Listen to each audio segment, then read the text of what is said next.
menuai jaya, petani di ladang desa dan kota.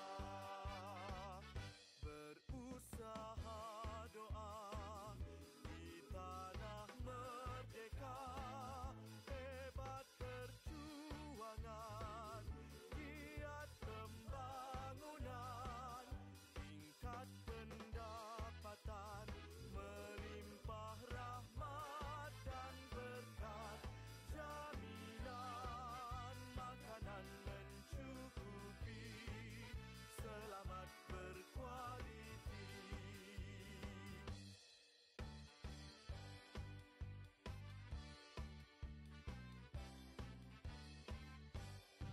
Lebih seabad kami menabur bakti, gagah gigih keringat memakmur bumi, menunaskan semangat anak bangsa, melunaskan cita-cita negara. Kami tulus merakyatkan ekonomi, tetap terus meneduh warga Pertiwi, menyemaikan jasa menuai jaya, petani di ladang desa dan kota.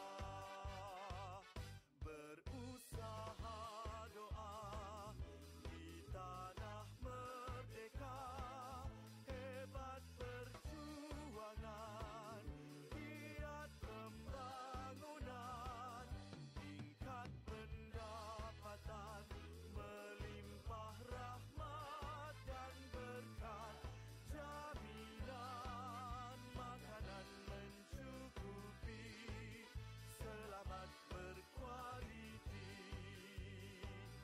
Jabatan Pertanian teguh bersama, terus berbakti demi negara.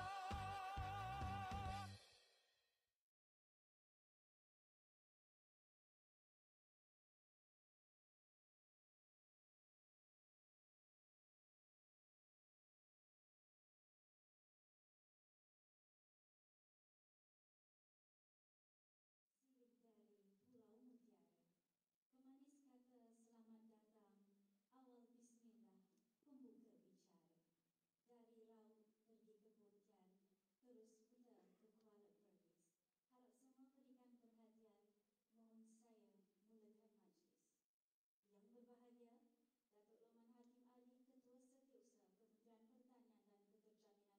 Yang berbahagia, Datuk Zaini bin Hassan, Ketua Pengarah Pertanian Jabatan Pertanian. Yang berusaha, Puan Nur Samiti Ali, Timbalan Ketua Pengarah Pertanian, Pengurusan dan Regulatory. Yang berusaha, Encik Mat Isa bin Ngatini, Pengarah Bahagian Kawalan Raja Perosak dan Baja, menanggung tugas Timbalan Ketua Pengarah Pertanian, Pembangunan Industri dan Pengembangan. Yang dihormati sekalian. Assalamualaikum warahmatullahi wabarakatuh. Salam perpaduan dan salam Malaysia Madani. Saya Linda Zainal, selaku pengacara majlis pada hari ini, mewakili urus dia program mengucapkan selamat datang ke sesi libat urus Ketua Setiausaha Kementerian Pertanian dan Keterjaminan Makanan bersama Pegawai Pertanian Jabatan Pertanian Malaysia. Alhamdulillah, bersyukur kita kehadrat Allah Subhanahu Wa Taala kerana dengan keizinannya dan kita diberi kelapangan waktu untuk sama-sama berkumpul pada pagi yang indah ini dalam program sesi libat urus KSU KPM bersama Pegawai Pertanian Jabatan Pertanian.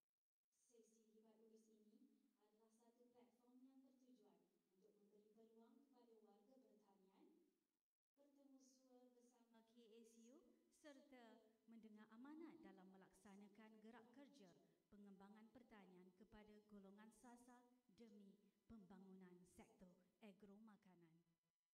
Bagi memohon keberkatan sepanjang program kita pada hari ini, marilah kita sama-sama mengaminkan doa yang akan dipimpin oleh Encik Muhammad Khairul Amin bin Roslan. Dipersilakan.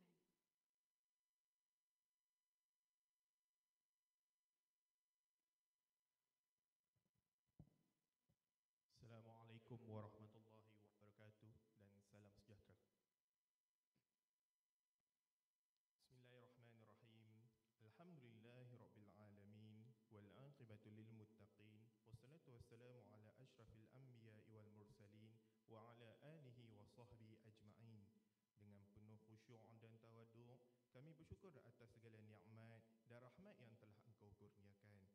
Pada pagi yang penuh bermakna ini, kami dapat bersama dalam sesi libat urus Ketua Setiausaha Kementerian Pertanian dan Kertajaminan Makanan bersama Pegawai Pertanian Jabatan Pertanian 2023. Ya Allah, Engkau curahkan nikmat yang berterusan kepada kami.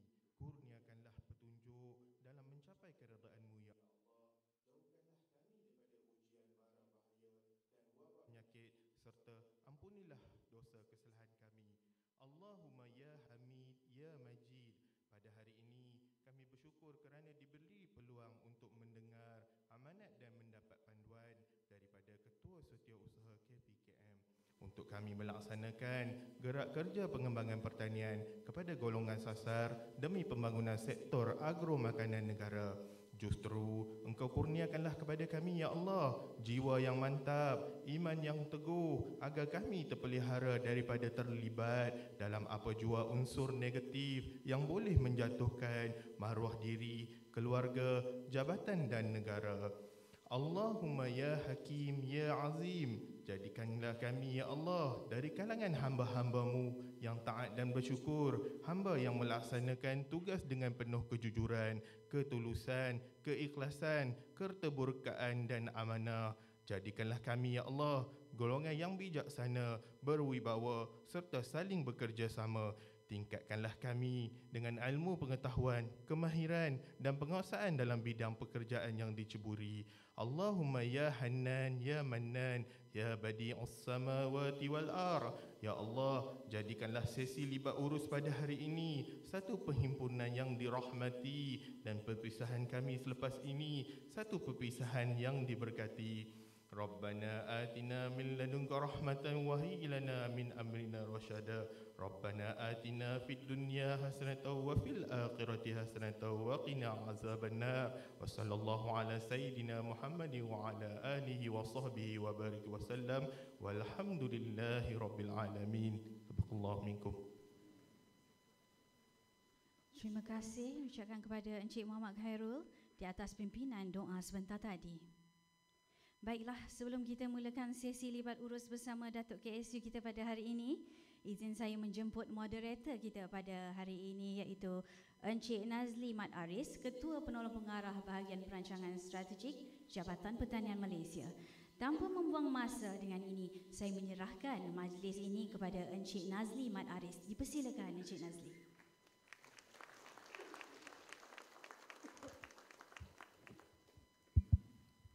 Assalamualaikum warahmatullahi wabarakatuh.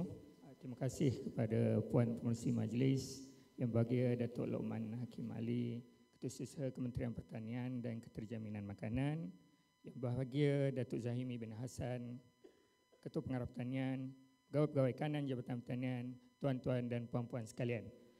Pagi ini saya akan memudah cara program sesi libat urus Pegawai Pertanian bersama Ketua Setiausaha Kementerian Pertanian dan Keterjaminan Makanan.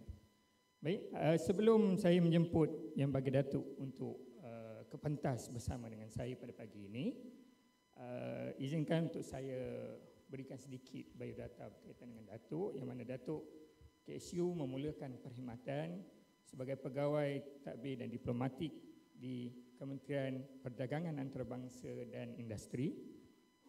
Kemudian Yang Bagi Datuk telah berkhidmat sebagai Vice President di Biotechnology Corp, Malaysia Biotechnology Corp. Kemudian Yang Bagi Datuk telah dilantik sebagai pegawai khas kepada Timbalan Perdana Menteri. Seterusnya dilantik sebagai Timbalan Ketua Setiausaha Kementerian Belia dan Sukan. Seterusnya sebagai Ketua Setiausaha Kementerian Belia dan Sukan.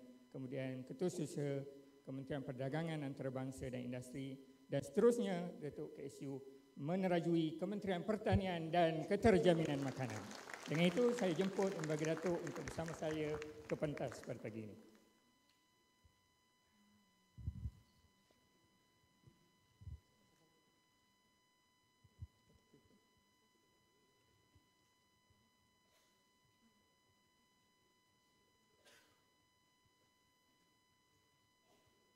Tes. Baik Datuk, boleh kita mulakan Datuk? Saya minta maaf kalau memandang sana, saya ke belakang memandang sini. Saya cubalah pusing. Saya pun akan cuba berpusing juga Datuk. Okey Datuk, untuk makluman yang bagi Datuk, pada pagi ini kita akan buat sesi ini secara santai Datuk, melibatkan 3 sesi. Yang pertama kita akan mendengar sesi amanat daripada Yang Berbahagia Datuk. Kemudian kita akan teruskan dengan sesi soal jawab bersama dengan saya Datuk. Alhamdulillah saya berpeluang untuk bertanya dengan Datuk terus pada pagi ini. Dan seterusnya kita akan pergi ke sesi ketiga yang akan memberi ruang kepada semua pegawai pertanian untuk berinteraksi secara terus dengan ketua setiausaha kementerian kita, bertanya sebarang soalan yang bersesuaian dengan kapasiti yang ada pada Datuk KXU kita. Baik Datuk.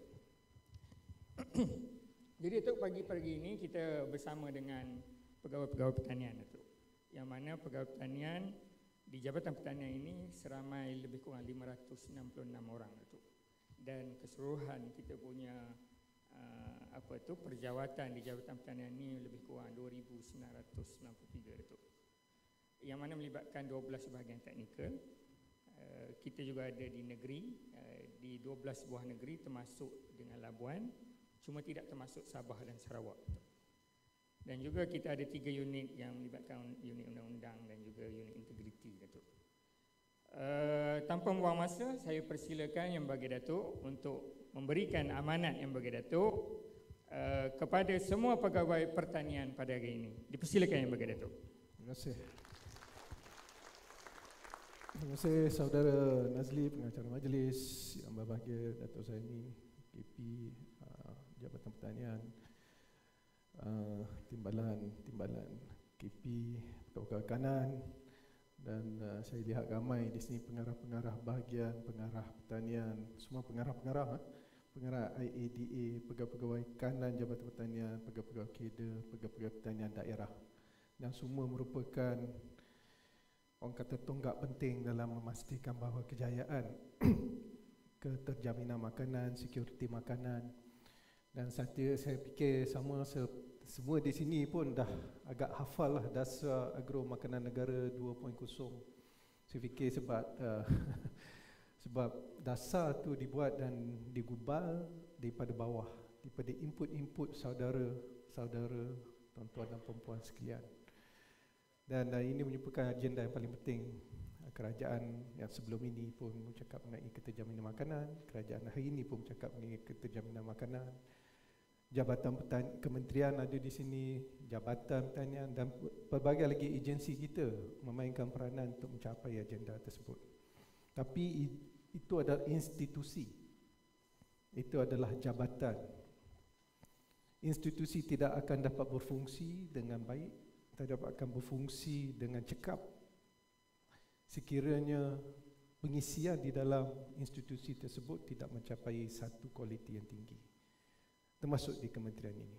Dan ini saya setiap kali berkongsi dengan pegawai-pegawai kanan kita di mesyuarat pengurusan, yang mana pegawai kita, staf kita kena mempunyai knowledge, kemahiran yang baik.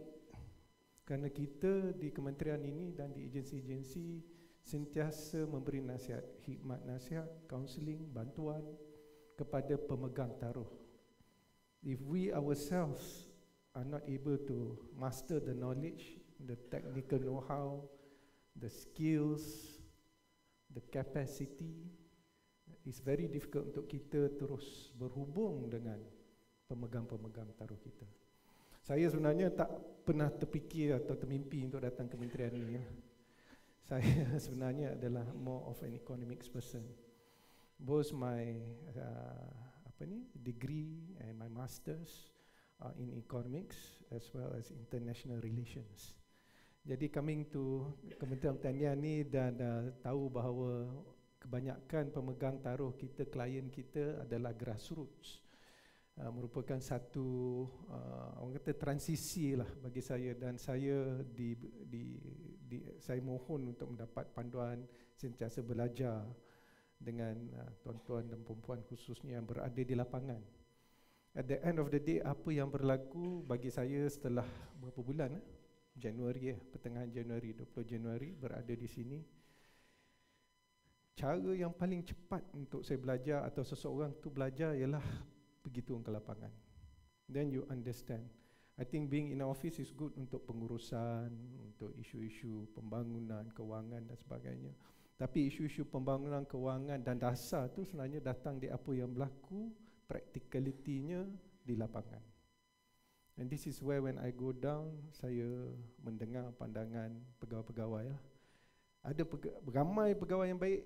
Bukan maksud saya di DOA ni, maksudnya ramailah di LPP, di agensi-agensi kita. Bila saya pergi macam minggu lepas, hari Sabtu, ke Tamnipah dengan tilapia, ikan keli, apa, saya dengarlah pandangan pegawai-pegawai daripada perikanan dan sebagainya. Ramai saya rasa fikir mempunyai technical know-how yang bagus, yang baik. Itu sebab saya banyak tanya soalan. Kalau siapa tuan-tuan dan puan pernah bersama saya di lapangan, saya banyak bertanya soalan. Kadang-kadang saya tahu pun saya tanya juga, sebabnya saya rasa fikir bahawa kita ada tak pegawai yang baik di lapangan untuk memastikan bahawa kita dapat membantu petani kita ke, pesawah kita ke, peladang kita atau nelayan kita. Ada juga masa yang mana saya turun ke bawah dan saya lihat, tapi ini bukan di DOA lah, tempat lain. Dan saya lihat sangat apa orang kata ni, kurang perkhidmatan kita. Kita tidak sensitif kepada keadaan sekeliling, pada stakeholders kita. Dan saya fikir di situlah kemungkinan ada berlaku pelbagai isu. Masalah daripada segi mungkin produktiviti kawasan, mungkin daripada segi pengeluaran kawasan, mungkin daripada segi keterisan bantuan. Dan ini isu-isu yang kita ingin kenal pasti dan perbetulkan semula. Agenda keterjaminan makanan saya fikir bukanlah isu satu jabatan, isu keseluruhan di bawah kementerian, malahan keseluruh kementerian-kementerian lain juga. Cuma kita dibagi tumpuan khas untuk memastikan bahawa agenda itu berjaya. Salah satu daripada ini pandangan dan pendapat saya, dan ia bukanlah satu rocket science, bukan satu benda yang tuan-tuan dan perempuan tidak tahu atau janggal ataupun asing bagi tuan-tuan dan perempuan. Kejayaan sesuatu institusi yang saya katakan berlandas kepada kemahiran tuan-tuan dan perempuan yang mengisi institusi situ dengan pembawakan keupayaan kemahiran dan knowledge. Tapi ingin saya tekankan bahawa knowledge, kemahiran, keupayaan tu datang bukan dengan automatik atau secara sendirinya. Kita duduk sebagai 41, 44, 48, naik 48 kita dah ada knowledge tiba tanpa buat sesuatu. It's impossible. That's why a successful institution is based on competency and merit. Seseorang yang daripada awal bertungkus lumus, bekerja, sedar akan tanggungjawab, sedar akan amanah, sedar bahawa keperluan untuk melaksanakan suatu orang kata tugas tu dengan penuh integriti, sempurna dan cemerlang, akan mendapat pengalaman yang baik dan penuh untuk dia bawa ke peringkat bila dia jadi 44 ke 48. What I'm saying is tak semestinya yang jadi dah naik 48, 52 tu orang kata pesyumul ataupun baik keseluruhannya berbanding dengan 44 atau 41. Because competency and merit ni comes from hard work. The more work you do, the more you try to innovate, lagi banyak kita berusaha secara proaktif, di situlah kemahirannya. Dan seperti juga di negeri Singapura, kenapa some of the KSU umur dia 40, 45, 48 dah jadi KSU, sebab cara dia adalah secara merit. Secara betul orang tu berkeupayaan.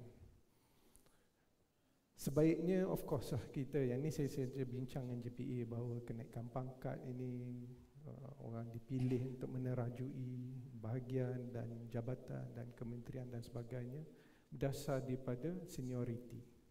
But in today's world, seniority must be complemented with competency. Mesti ada kompetensi. Dan kita perlu teruskan legasi itu. Macam mana nak teruskan legasi? Ialah bila tuan-tuan own the competency based on all your work and all that, you have to provide guidance and leadership to the younger ones. So supaya institusi itu sentiasa sustainable with good officers. Now, let me share with you what is happening di kementerian dan agensi-agensi yang mana hari ini kita tengah, orang kata, bagi tumpuan. Satu ialah daripada segi data. Di sini saya perlukan semua di sini tuan-tuan perempuan untuk main peranan untuk kita kumpulkan data. Bila saya berbincang dengan rakan-rakan di keseluruhan agensi, data seperti mula-mula hari itu kita buatlah bantuan khas untuk Hari Raya Aidilfitri. Kita diminta untuk bayar kepada pesawah dengan nelayan, kan? Nelayan darat dengan nelayan laut. So the first thing bila dapat maklumat tu, saya tanya, numbers are verified or not? Kita dah sahkan tak betul pesawah ni ada ke, tak ada redundancy ke? Sebab apa? Sebab apa? Sebab ia melibatkan duit tuan-tuan perempuan dan saya sebagai taxpayers. Itu duit kita tu. Kita nakkan bahawa duit tersebut sampai kepada sasaran. Bukan duit kita je lah, duit adik-beradik kita, mak kita, ayah kita, cousins kita, and everybody yang bayar tax, cukai, pendapatan. So itu tanggungjawab yang saya fikir kita semua kena ada dalam hati dan perasaan kita. Kita menunaikan satu tanggungjawab yang mana menggunakan sumber kerajaan seolah-olah ia adalah sumber daripada poket kita sendiri. Saya nak tanya tuan-tuan dan puan-puan, dalam melaksanakan tanggungjawab yang melibatkan sumber. Saya lompat sikit-sikit lah, so you have to bear with me. Kalau tidak, nanti kalau saya tak lompat, saya dalam pemikiran saya tunggu nak cakap benda ni, kemudian langsung saya tak cakap, saya lupa. Jadi saya lompat sikit-sikit, I hope you bear with me. Contoh, tuan-tuan dan puan-puan, rumah atap bocor. Betul? Atap rumah sendiri bocor. Tuan-tuan perempuan pun panggillah kontraktor datang untuk repair. Kontraktor pun datang. Dia pun cakap, okey, ini kerja RM2,000. Saya kena panjat tampal semua. Pukul 8 dia datang, buat kerja sampai pukul 10, dia tengok sikit-sikit, dia minum kopi. Ni kita tengok dia pukul 10 dia minum kopi, dia baru nak bancuh simen ke, baru lah nak apa. Pukul 11 kan dia naik, dia tampal sikit, dia relax, dia telefon pula. Gelak-gelak, cakap kawan ke apa. Hati kita macam mana? Because hati kita mesti terasa sakit hati tengok. Sebab apa? Sebab kita bayar untuk dia buat kerja yang bagus, yang cemerlang, supaya rumah kita tu nampak cantik, bersih, selamat. Kalau dia buat kerja sambil lewa, kita takut nanti kan kemudian hari benda tu, bumbung tu jatuh kena anak kita pula. Kalau kena kita tak apalah, kena anak kita pula, kena mak atau ayah kita. Lepas tu sebelum pukul 12 dia dah relax balik. Lepas tu dia buat, bila dia tampal simen kat bumbung tu, simen tu nampak bekas-bekas keliling. Janji dia sama functional gitu. Tapi tak cantik lah, kosmetik. Tapi dia charge you RM2,000. Sakit hati tak sakit hati? Marah ke tak marah? Oh betul, untuk separuh ni yang pemarah ni dia maki terus. Kita tegur dia, buat balik semula lah. Saya bayar RM2,000 sebab apa? Saya bayar RM2,000 dalam hati, duit saya. Rumah saya kenalah jaga. So itu adalah satu perasaan yang tanggungjawab yang saya nak semua orang ada apabila kita laksanakan tugas kita di tempat kerja. Seperti mana duit kita, amanahnya duit kita, malahan lebih dia betul sebenarnya. Okay, so coming back to kenapa saya cakap mengenai dengan data. So after so many years, bila tanya data tadi dah verified belum, kata not really, bukan sangat. So bila kita buat balik data, verify balik data, daripada 240,000 nama pesawah jadi 198, I can't exactly remember the exact number, 198,000. You have 40,000 names difference.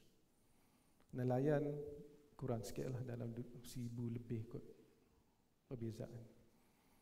Tapi kalau 40,000 orang, 30,000 nama beza, banyak lah. Kalaupun RM300 seorang atau RM500 seorang. My question is to the agencies, to myself and to my officers and to all the other agencies. Kenapa ini berlaku? Kementerian ni telah lama wujud, agensi-agensi kita telah lama wujud. Tapi kenapa kita data sahaja pun kita struggling? Di mana kita punya gap? Di mana penambahbaikan yang kita perlu laksanakan? Berapa banyak ketirisan yang dah berlaku?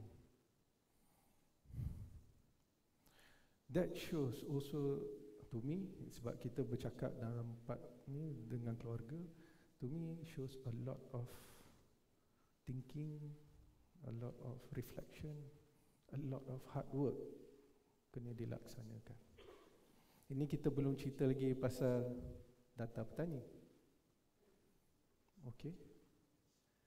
And we need to really work hard to ensure data petani itu wujud secara keseluruhannya. Itu data itulah yang jantung dan nyawa kepada penggubalan dasar yang baik, penggunaan peruntukan, perancangan pembangunan, perancangan produktiviti dan pengeluaran. Today memang kita kurang, tapi saya fikir macam ni lah, kita ada room for improvements. But you all have to work di bahagian daerah to provide the inputs quickly, find a way macam mana nak pergi verify maklumat, dah hantar balik pada HQ. Saya faham ada kekangan daripada segi internet, kekangan daripada segi infra sedikit, ada pengangkutan. Di HQ kita cuba bantu, tapi saya perlukan kerjasama semua orang di peringkat-peringkat daerah khususnya untuk bersama-sama dalam misi ni. Misi ni orang kata misi rakyat pula. Ni misi DOA lah. Saya akan sentuh sebab misi apa ni? Misi rakyat ni nanti. Apa pandangan saya? Jadi kita ni dah berapa lama dah? KPKM, Kementerian Pertanian, DOA, sejak sebelum Tuan-tuan dan Perempuan ada di sini pun, sebelum Datuk Zahimi masuk DOA pun, DOA ni dah ada. Jadi bila kita kena sentiasa lihat pada penambahbaik yang kita lakukan, kita sekurang-kurangnya dapatlah membagikan satu, orang kata apa ni, suasana yang baik daripada segi data, maklumat, untuk kita terus laksanakan program-program kita. So peranan di daerah tu, di bahagian negeri tu sepenting. Saya rasa ada yang dah buat maklumat ini, saya ucapkan terima kasih, tahniah, but I think we still need to do more. Saya ini berapa minit? Kena ikutkan banyaknya. Lagi 5 minit? Okey. Saya pun nak dengar pandangan semua. Misi rakyat ni, saya rasa semua tahu dah tengok dah TikTok ke apa, viral lah misi rakyat ni. Kalau secara peribadi saya sangat menyokong peranan misi rakyat yang dibuat, kerana ia sangat, orang kata apa ni, komplimen apa kita punya tujuan peranan di kementerian ini. Yang tak ditunjuk dalam video tempoh hari ialah sesi saya bersama dengan mereka sebelum tu. Selasa yang dalam video tu hari Jumaat kan? Hari Jumaat. Hari Selasa malam saya dah jumpa, tapi saya bersama dengan 2 orang peladang lah. Dan saya minta peladang tersebut tak dimaklumkan kepada mereka saya siapa. Sebab saya nak tahu apa tujuan sebenar, keikhlasan diorang dalam melaksanakan misi rakyat ini. Khususnya misi farm untuk membantu petani, peladang dan sebagainya. Jadi Selasa malam saya pergi dengan 2 peladang ni, memang pakai kopiah lah semua ya. Jumpa dengan mereka. Jadi mereka pun cakap mengenai keterlibatan mereka menggunakan apps ni daripada awal lagi. Bukan untuk misi farm saja. Saya rasa sebelum tu you tengok dalam TikTok tu baby aktif. Sebelum tu sebenarnya bermulanya mereka ialah dengan untuk mereka bersama sebab Grab dengan Foodpanda dengan the other one Shopee, apabila mengenakan charge untuk kita delivery ni, bila makan katakan nasi goreng tu RM6 kedai makan, bila you order delivery jadi RM12 campur dengan servis. So what misi rakyat does is to address that issue supaya pengguna tidak dibebani dengan kos yang lebih berlebihan. Dia pergi and establish this application dan cari semua orang kata apa ni, restoran-restoran yang nak menjadi ahli mereka dengan cuma, dengan syarat. Syaratnya ialah tidak dikenakan sebarang kos tambahan apabila menggunakan perkhidmatan delivery. Makan sama RM6, order delivery RM6, pengguna cuma bayar RM1 je lebih untuk perkhidmatan. Dan up until today, sehingga hari ini sebenarnya ahli mereka yang telah berdaftar adalah seramai 127,000. Bukan 1,000, bukan 12,700, 127,000 establishment. Dan dia dah ada admin, dia dah ada rider dia sendiri. Mungkin ramai tak perasan, saya tak perasan sehinggalah malam tu lah, malam Selasa tu. Admin dia seramai 12,000 orang. 12,000 yang melaksanakan urusan pentadbiran dan pengurusan pendaftaran ahli-ahli baru dan sebagainya di kawasan-kawasan yang telah ditetapkan. So they are advanced. Tapi sepanjang 2 jam penceritaan hari itu, perbualan kita dan dia tak tahu saya siapa.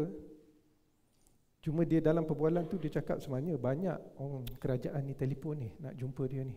Ada seorang KSU pun nak jumpa, KSU Pertanian. Kita orang duduk tengok je lah. KSU Pertanian, peladang saya, siapa nama dia? Dia Datuk Lokman ni nak jumpa ni. Dia pun pegawai hasil telefon hari Jumaat ni nak jumpa. Apalah dia nak, kita pun tak tahu. Okey lah, maksud otentik lah tu, dia tak tahu, sungguh. Tapi sepanjang 2 jam lebih kita bercerita, mendengar pandangan, mendapat input balik apa sebenarnya yang dia buat, tak satu pun yang dia sebut sebab kerajaan hari ini tak laksanakan tanggungjawab, kita nak ambil peranan kerajaan atau Kementerian Pertanian tak mendengar pendapat petani atau Kementerian Pertanian macam komen atau Jabatan Pertanian pun tidak ada. Tak ada. 2 jam lebih tak ada satu ungkapan yang sebegitu. Semuanya very positif. Kita nak bantu rakyat, misi rakyat ni nak bantu rakyat supaya kita dapat kurangkan, orang kata apa ni, kita dapat ensure cost to efficient. Jadi dia guna, kalau kita dapat petani itu yang daftar dengan kita melalui misi farm, dia akan match dengan 127,000 yang sedia ada tu. And this is what we have been talking dekat mesyuarat pengurusan kita dengan nama Allah. 2 minggu sebelum tu memang kita bincang inilah dia, e-commerce B2B and B2C. Macam mana kita nak nak buat e-commerce matching tersebut. Tapi ada orang yang dah buat. Dan it complements us dan dia membantu untuk memberi kesejahteraan kepada klien kita. What we need to do, dan saya berbincang, dia mereka ni ikhlas ni. Dalam 2 jam tak ada langsung dia usik, kutuk, merendahkan, bagi negatif feedback. Mungkin petani ada bagi negatif feedback sebab kerajaan. Tapi memang dia tak ada, sebab dia tak tahu saya siapa pun. Dia tahu saya sebagai peladang je. Kalau kita bercakap dengan kawan-kawan petani peladang ni, kadang-kadang kita terlepas cakap juga. Itulah dia orang pun satu lah, tak reti nak buat kerja kot. Tapi tak ada dalam masa 2 jam. So kita tahu keikhlasan dia. Dan saya sambut baik. In fact on Friday tu, antara perkataan yang saya sebut depan Faiz tu dengan dia punya coach, semua tu saya cakap, saya respect and tabik you all. Hari Selasa malam di mana you all tak tahu saya siapa, dalam satu ungkapan yang negatif terhadap kementerian atau kerajaan, tak ada pun you all sebut. Kalau Tuhan nak bagi petunjuk, itu dia. Everything, yalah, dalam pertanian ni sebenarnya talian hayat direct pada Tuhan tu sangat jelas. A lot of perkara, faktor-faktor di luar kawalan kita, cuaca, penyakit dan sebagainya, kebanyakannya di luar kawalan kita. At certain percentage we can control, but you cannot control rain, you cannot control sunshine, you cannot control heat wave. Those are nature. Bagi orang yang sebut nature lah, bagi kita itulah ketentuan Allah. Talian hayat kita pada Allah tu adalah sangat penting. Dan seperti lagu tadi kata, berusaha dan doa kan. Doa tu adalah sangat penting untuk kementerian ini dan agensi-agensi. All of you have to pray for Allah bagi kita. Maybe it sounds cliche. Bukan saya ni jenis orang yang orang kata apa ni, kau agama payah segala apa, tapi saya strongly believe that apa yang berlaku di kementerian ini sangat bergantung talian hayatnya terus pada Tuhan. Setiap hari kita berdoa pada Tuhan supaya kita dibagi kementerian ini, diberi orang kata apa ni, peluang untuk terus berjaya. Suasana pertanian kita dibagi suasana yang baik, kondusif, tanah yang subur, cuaca yang baik untuk kita mensuburkan pertanian. Itu doa-doa kita. And for me, setiap hari saya masuk ke sini, Kementerian Pertanian, itulah doa saya. Supaya diangkatkan darjat dan martabat dan kemuliaan Kementerian Pertanian ini dengan agensi-agensinya sekali, supaya dapat melaksanakan tanggungjawab dengan baik, dengan mudah, dengan cemerlang. Sebab talian hayat di sini ada direct terus dengan Tuhan. You don't like to hear it, you believe it or not, but it is a fact. And if all of you do that, di samping usaha kita yang kuat, usaha dan doa kan, nama lirik lagu tadi kan, chorus usaha dan doa, saya rasa kita boleh jaya. Sebenarnya banyak lagi benda nak kongsi, tapi pengacara majlis dah kenyit ke mata 10 kali, saya ingat dia ada sakit mata ni.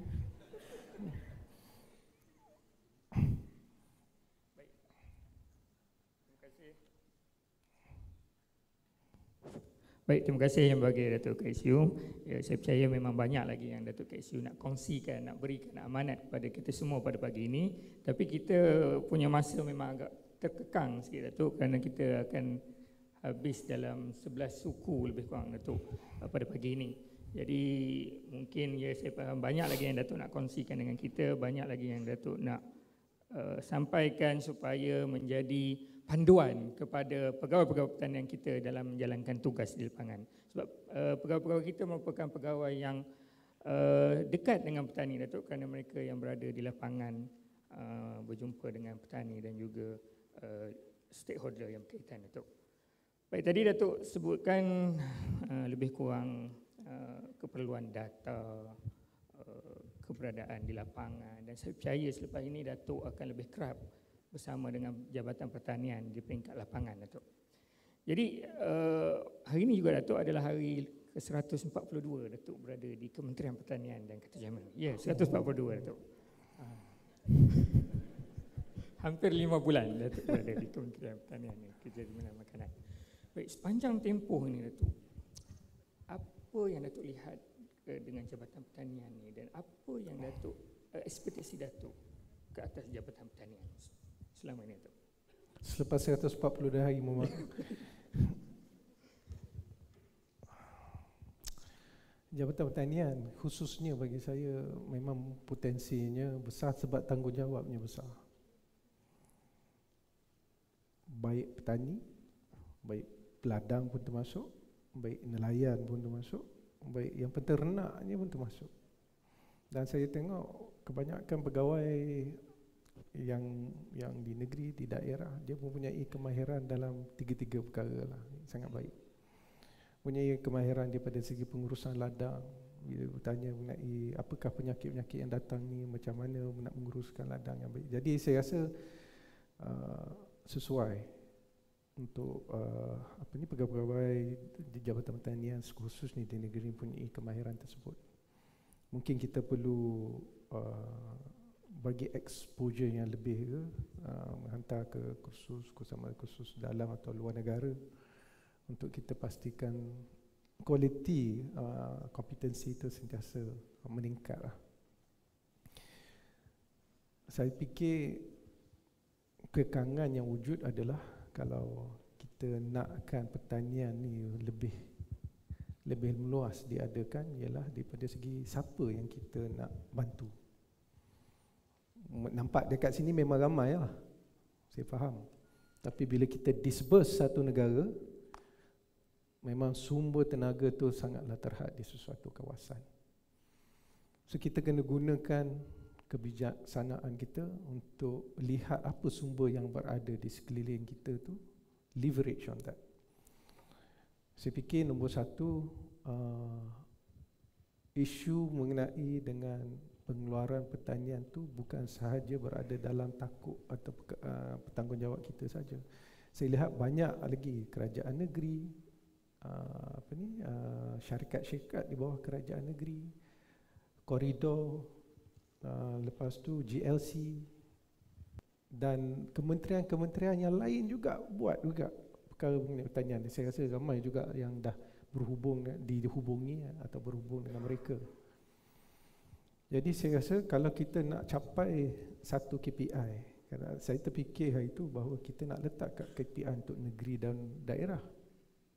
Tapi kemungkinan semuanya banyak berbeza lah. Ada yang daerah tu tanam sayur je, ada buah-buahan saja. Ada daerah tu mungkin kuat pada jenis livestock saja. So kalau kita nak pecah dan bagi KPI tu satu cabaran. Tapi adalah dalam pemikiran dengan tujuan untuk kita meningkatkan usaha kita mencapai keterjaminan makanan tu. Kalau tengok daripada segi SSR tu, banyak bentuk jenis tanaman, sayur-sayuran, tanaman kontan yang kita masih belum capai satu peringkat yang orang kata cukup untuk sara hidup. Jadi gunakan kelebihan yang ada di sekeliling. Kalau state government tu buat, I think facilitate that process. Ambil information dari situ, data dari situ, lengkapkan dalam data sendiri, hantar pada HQ. Sebab pertanian ni ialah bukan kita pertanian Jabatan Pertanian, pertanian Kementerian Pertanian. Pertanian ni adalah keseluruhan yang siapa saja usahakan, sama ada individu ataupun state GSC. Tapi yang kita nak encourage atau kita nak pupuk adalah pertanian berskala besar.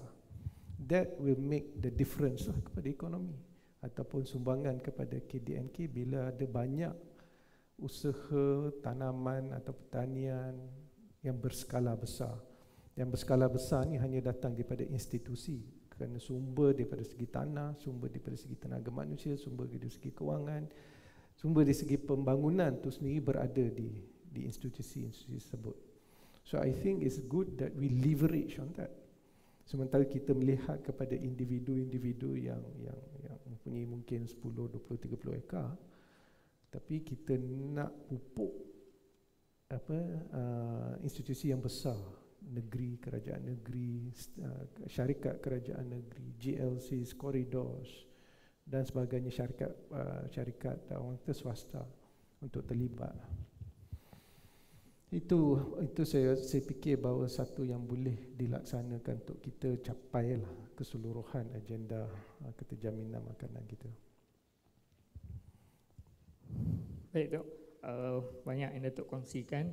Banyak peranan Jabatan Pertanian dalam kita menentukan kecukupan dan keterjaminan makanan dalam negara kita. Termasuklah fungsi yang ditetapkan oleh melalui hala 7 dasar Kementerian Pertanian dan Keterjaminan Makanan. Baik Datuk. Cuma saya nak tanya sikit lah, ada di antara kita punya pegawai-pegawai di daerah, di negeri ni, Ada tak di mana sesi yang macam workshop atau sesi retreat yang kita sama-sama duduk dan bertukar? Selain daripada kadang-kadang kita juga WhatsApp group ni, tapi khusus di mana kita duduk secara berkumpulan mungkin seminggu, 3-4 hari dengan secara berstruktur dan bertukar mengenai pandangan macam mana baja ke penyakit ke dan sebagainya. Ada? Khusus lah. Mungkin satu pandangan lah kita boleh buat sesi sebegitu, you know. Mungkin satu Malaysia, kalau tidak pun kita go by zone.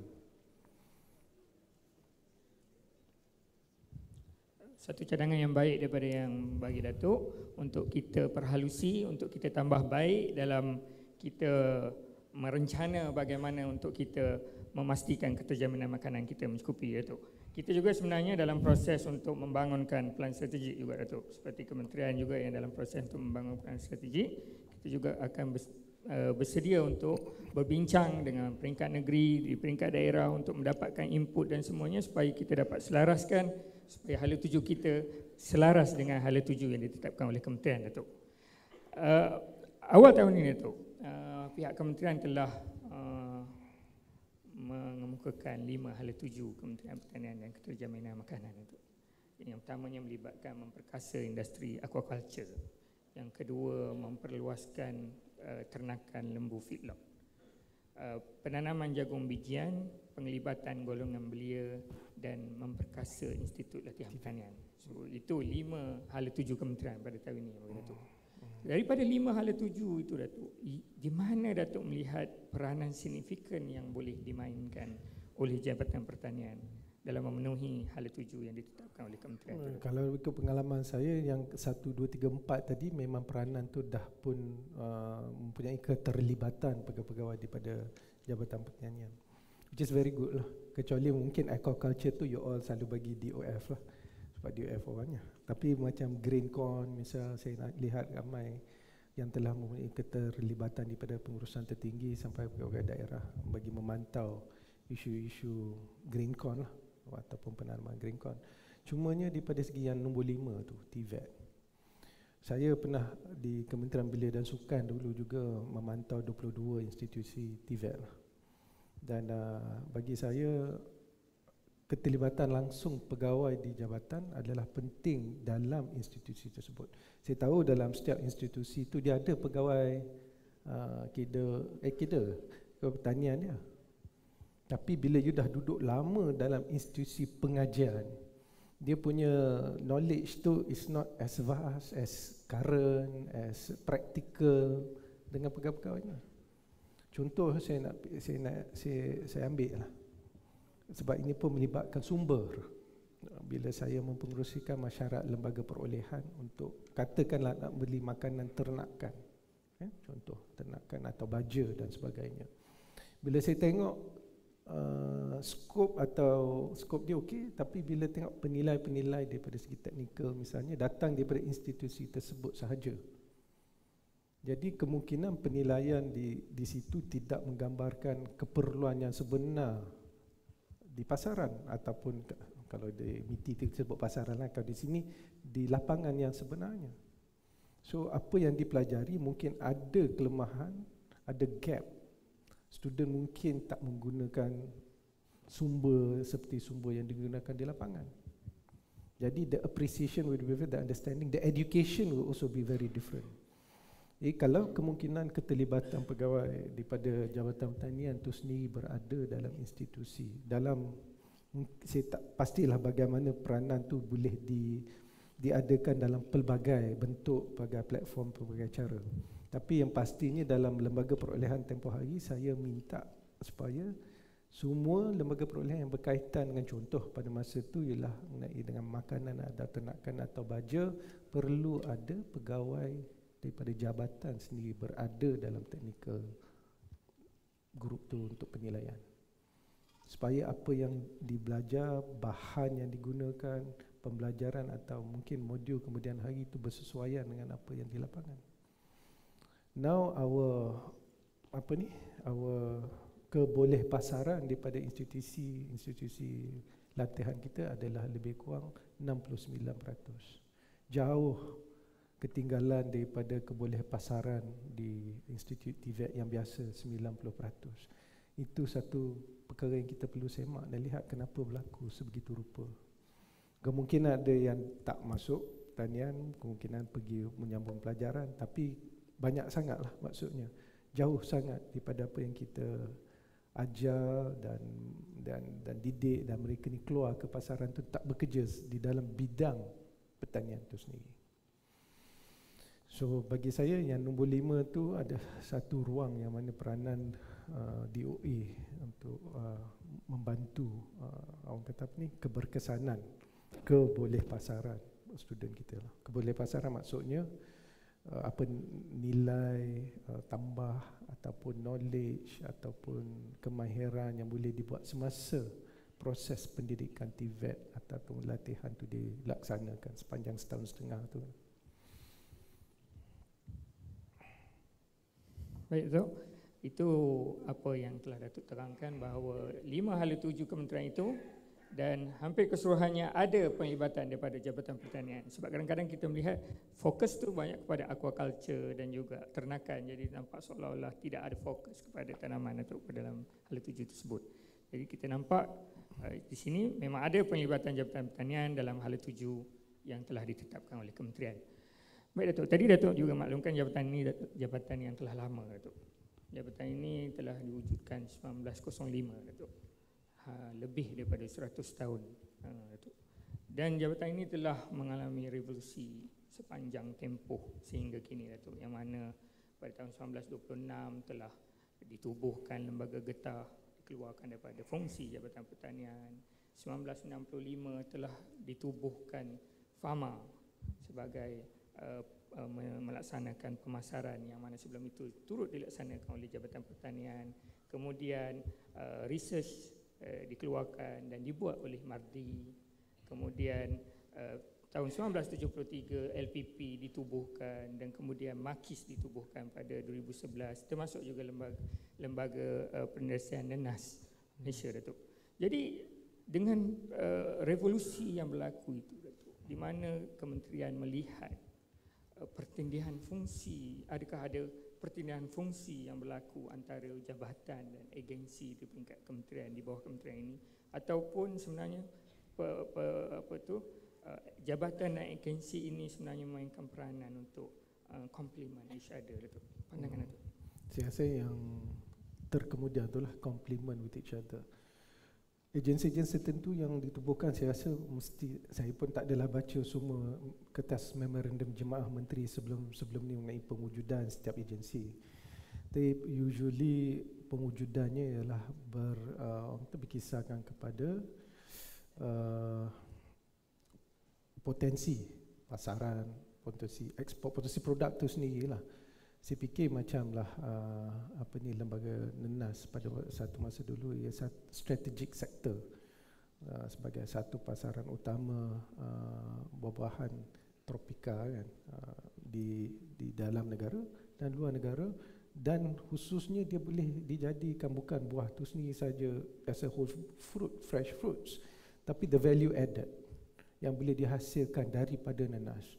So the whole orang kata ekosistem nenas tu contohnya memberi satu sumbangan kepada ekonomi yang besar daripada segi productionnya, daripada segi nilai jualannya, daripada segi penjanaan kerja atau ruang pekerjaan yang boleh diwujudkan dan sebagainya lah.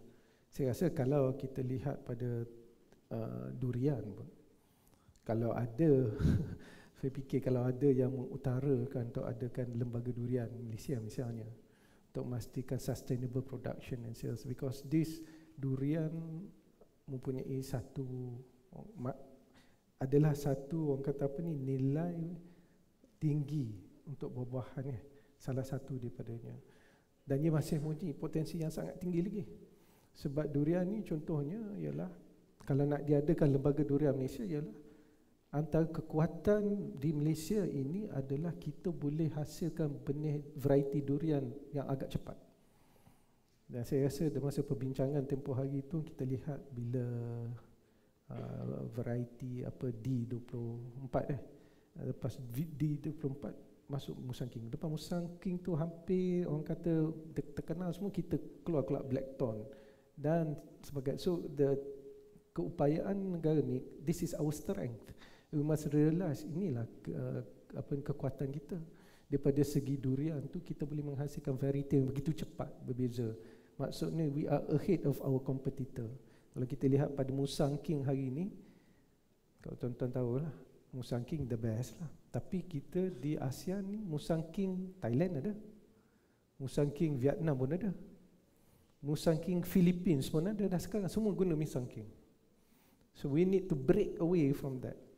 Selain daripada mengusahakan bahawa nama Musang King tu adalah jenama negara, tapi kita kena berinovasi untuk keluarkan hasil yang kehadapan, benda yang baru, variety yang baru, dan pastikan kita jaga nama variety itu pula.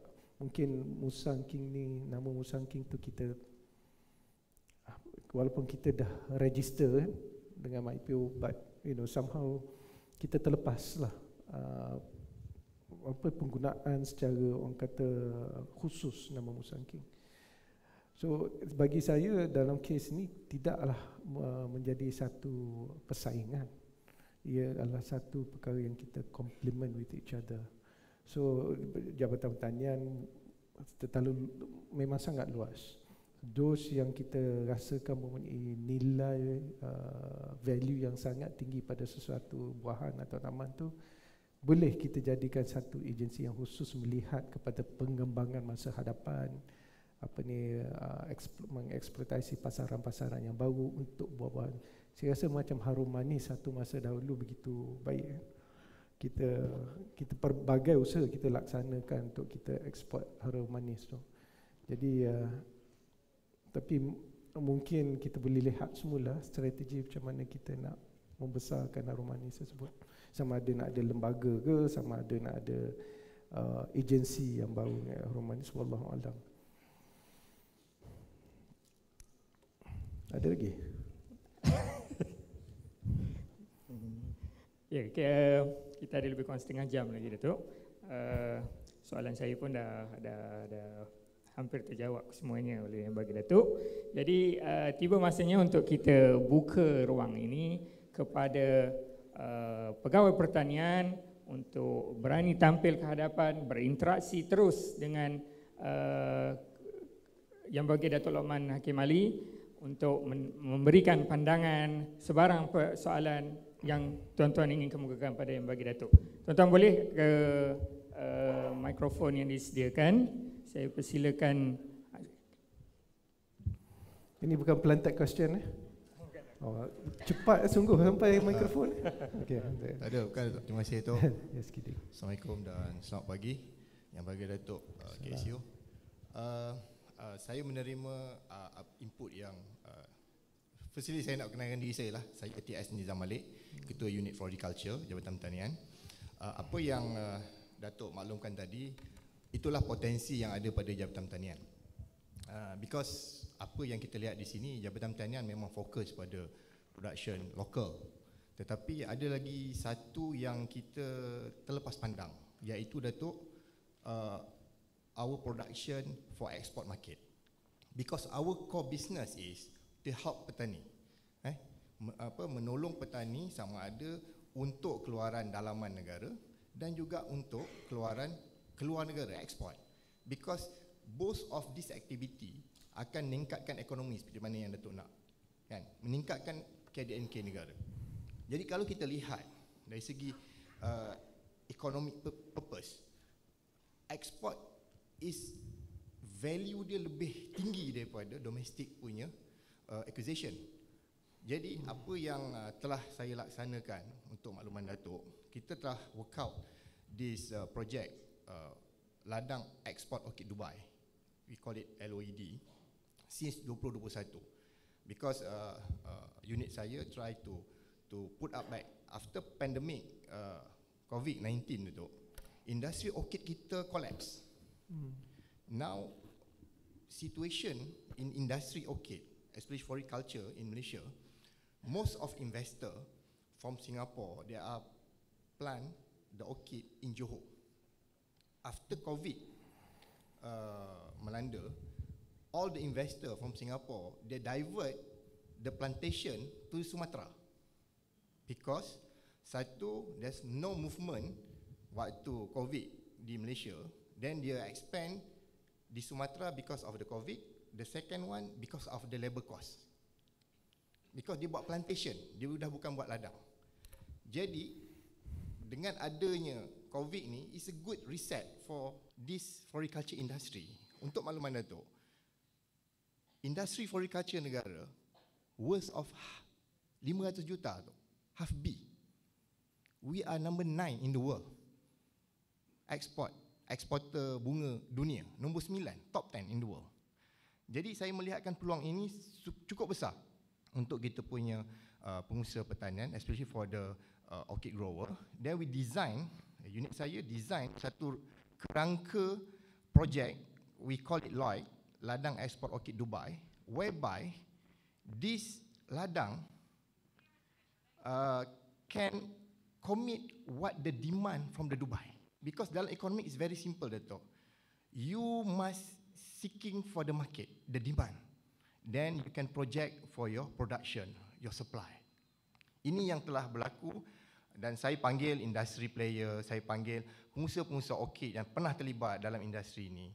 Dan satu lagi, Dato', Jabatan Pertanian selaku jabatan yang memegang jurisdiction of export punya PC, Phytosanitary Certification, whereby this PC merupakan satu-satunya authority yang membolehkan kita, bukan kita nak dictate petani, tetapi kita nak memastikan petani mencapai tahap quality export. Barulah kita boleh bagi this PC. Dan this PC di peringkat Dubai, Middle East, dari segi sekatan phytosanitary punya requirement is very low, Datuk. The PC just administrative. There's no treatment. Kalau kita nak hantar ke Japan, ke Singapore pun, they have a treatment. Tetapi di Middle East, there's no treatment. It means that they are ready to receive our product, but it's not just a low quality product, but it's high good quality product. It's an export product. I understand. Jadi bila kita tengok the demand, satu keratan orchid sana, Datuk, RM20, Datuk. Satu keratan. Satu potted is RM1,000. This is the potensi yang kita nak kembangkan supaya kita punya sektor pertanian boleh tingkatkan kita punya KDNK negara. Untuk kemudian, Datuk, I cut short. Now we collaborate dengan PPK, Lukut, PD. Dia telah sediakan tanah sewaan kepada 8 company dan 2 koperasi. Setiap koperasi dan company akan diberikan 2 ekar tanah untuk produce 30,000 pokok orchid, di mana net profit every ladang for every harvesting is 100k per month. Then this program can make every pengusaha a millionaire within 1 year. Dan dari segi dana pula, Datuk, dana pula kita dapatkan daripada Exim Bank, Datuk. Exim Bank memberikan satu dana yang begitu-begitu baik untuk petani, because there's no collateral, Datuk. Itu yang petani kita perlukan. Sebab sekarang ni petani kita nak pinjam duit dengan bank, agro bank ke mana-mana commercial bank, they have a collateral. Itu kekangan daripada peringkat petani. Apabila kita dapat this kind of facilities, bank assist, Datuk, then insya-Allah I think hope by September kita dah boleh start dengan pembukaan pilot project di Lukut, Datuk. Itu saja tu. Terima kasih. Terima kasih. I hope saya ada masa untuk nanti datang dan tengok tempat di Lukut, ya. Ya. Okey, terima kasih atas pandangan. Baik. Kita jemput lagi pandangan daripada. Okey. Silakan.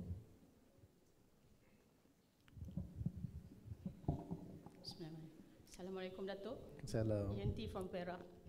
Yes, Kita ucap berbanyak-banyak terima kasih kepada Datuk atas misi pandangan ikhlas Datuk kepada Jabatan Pertanian, but we still need your support and your doa for us to carry forward dalam dunia yang sangat mencabar dan tanggungjawab yang sangat besar. InsyaAllah. Datuk, satu saja.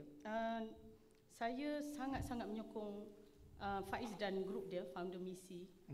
Dan saya sangat gembira apabila saya nampak video Datuk berjumpa dan membuat sesi engagement bersama dengan misi. Dan kita di negeri Perak memang looking forward untuk perkara begini, memandangkan after sehari dua selepas raya kita nampak market agak slow dan few of our farmers having quite difficulties in marketing their products. So saya satu saja soalan. Apa yang perlu kami bantu di Perak untuk menyokong program ini dilaksanakan segera? So tell us what are the things that we need to prepare and we need to do untuk kita sambut misi ini dan digerakkan seberapa segera. Itu saja Datuk. Terima kasih. Sambut misi ni maksudnya misi rakyat ni. Misi yang Faiznya ni. Apa yang saya maklumkan kepada misi rakyat ni bila kita kata kita bantu. Satu ialah daripada segi pandangan kita. Saya rasa misalnya dia lebih melihat kepada isu retail, direct B2B dan kebanyakan cabaran yang saya lihat, yang saya baca, yang saya dapat pandangan ialah mereka yang terkesan ni yang kita baca buang lah, oversupply ni, seperti dia kata dia tak tahu which channel to market atau pasar, dan dia bukan besar, so dia bukan besar maksudnya susah dia nak jadi contract farmer. In the words that it cannot sustainably produce and then send to hypermarket or supermarkets. So kalau dah tak ada lah dia buang. And then maybe they have weak, not I say weak lah, tapi tak ada punya peluang atau ruang. This is where misi rakyat tu datang. If we can encourage, those small farmers especially, to actually be a member of this mission, then that would be great. Sebab antaranya ialah dia dah ada yang 127,000 establishment. And I think one of the most effective ways for us to reach out to the farmers to explain about misi, mungkin kita tak ada that knowledge, tak faham, mungkin kita tak ada latar belakang lah.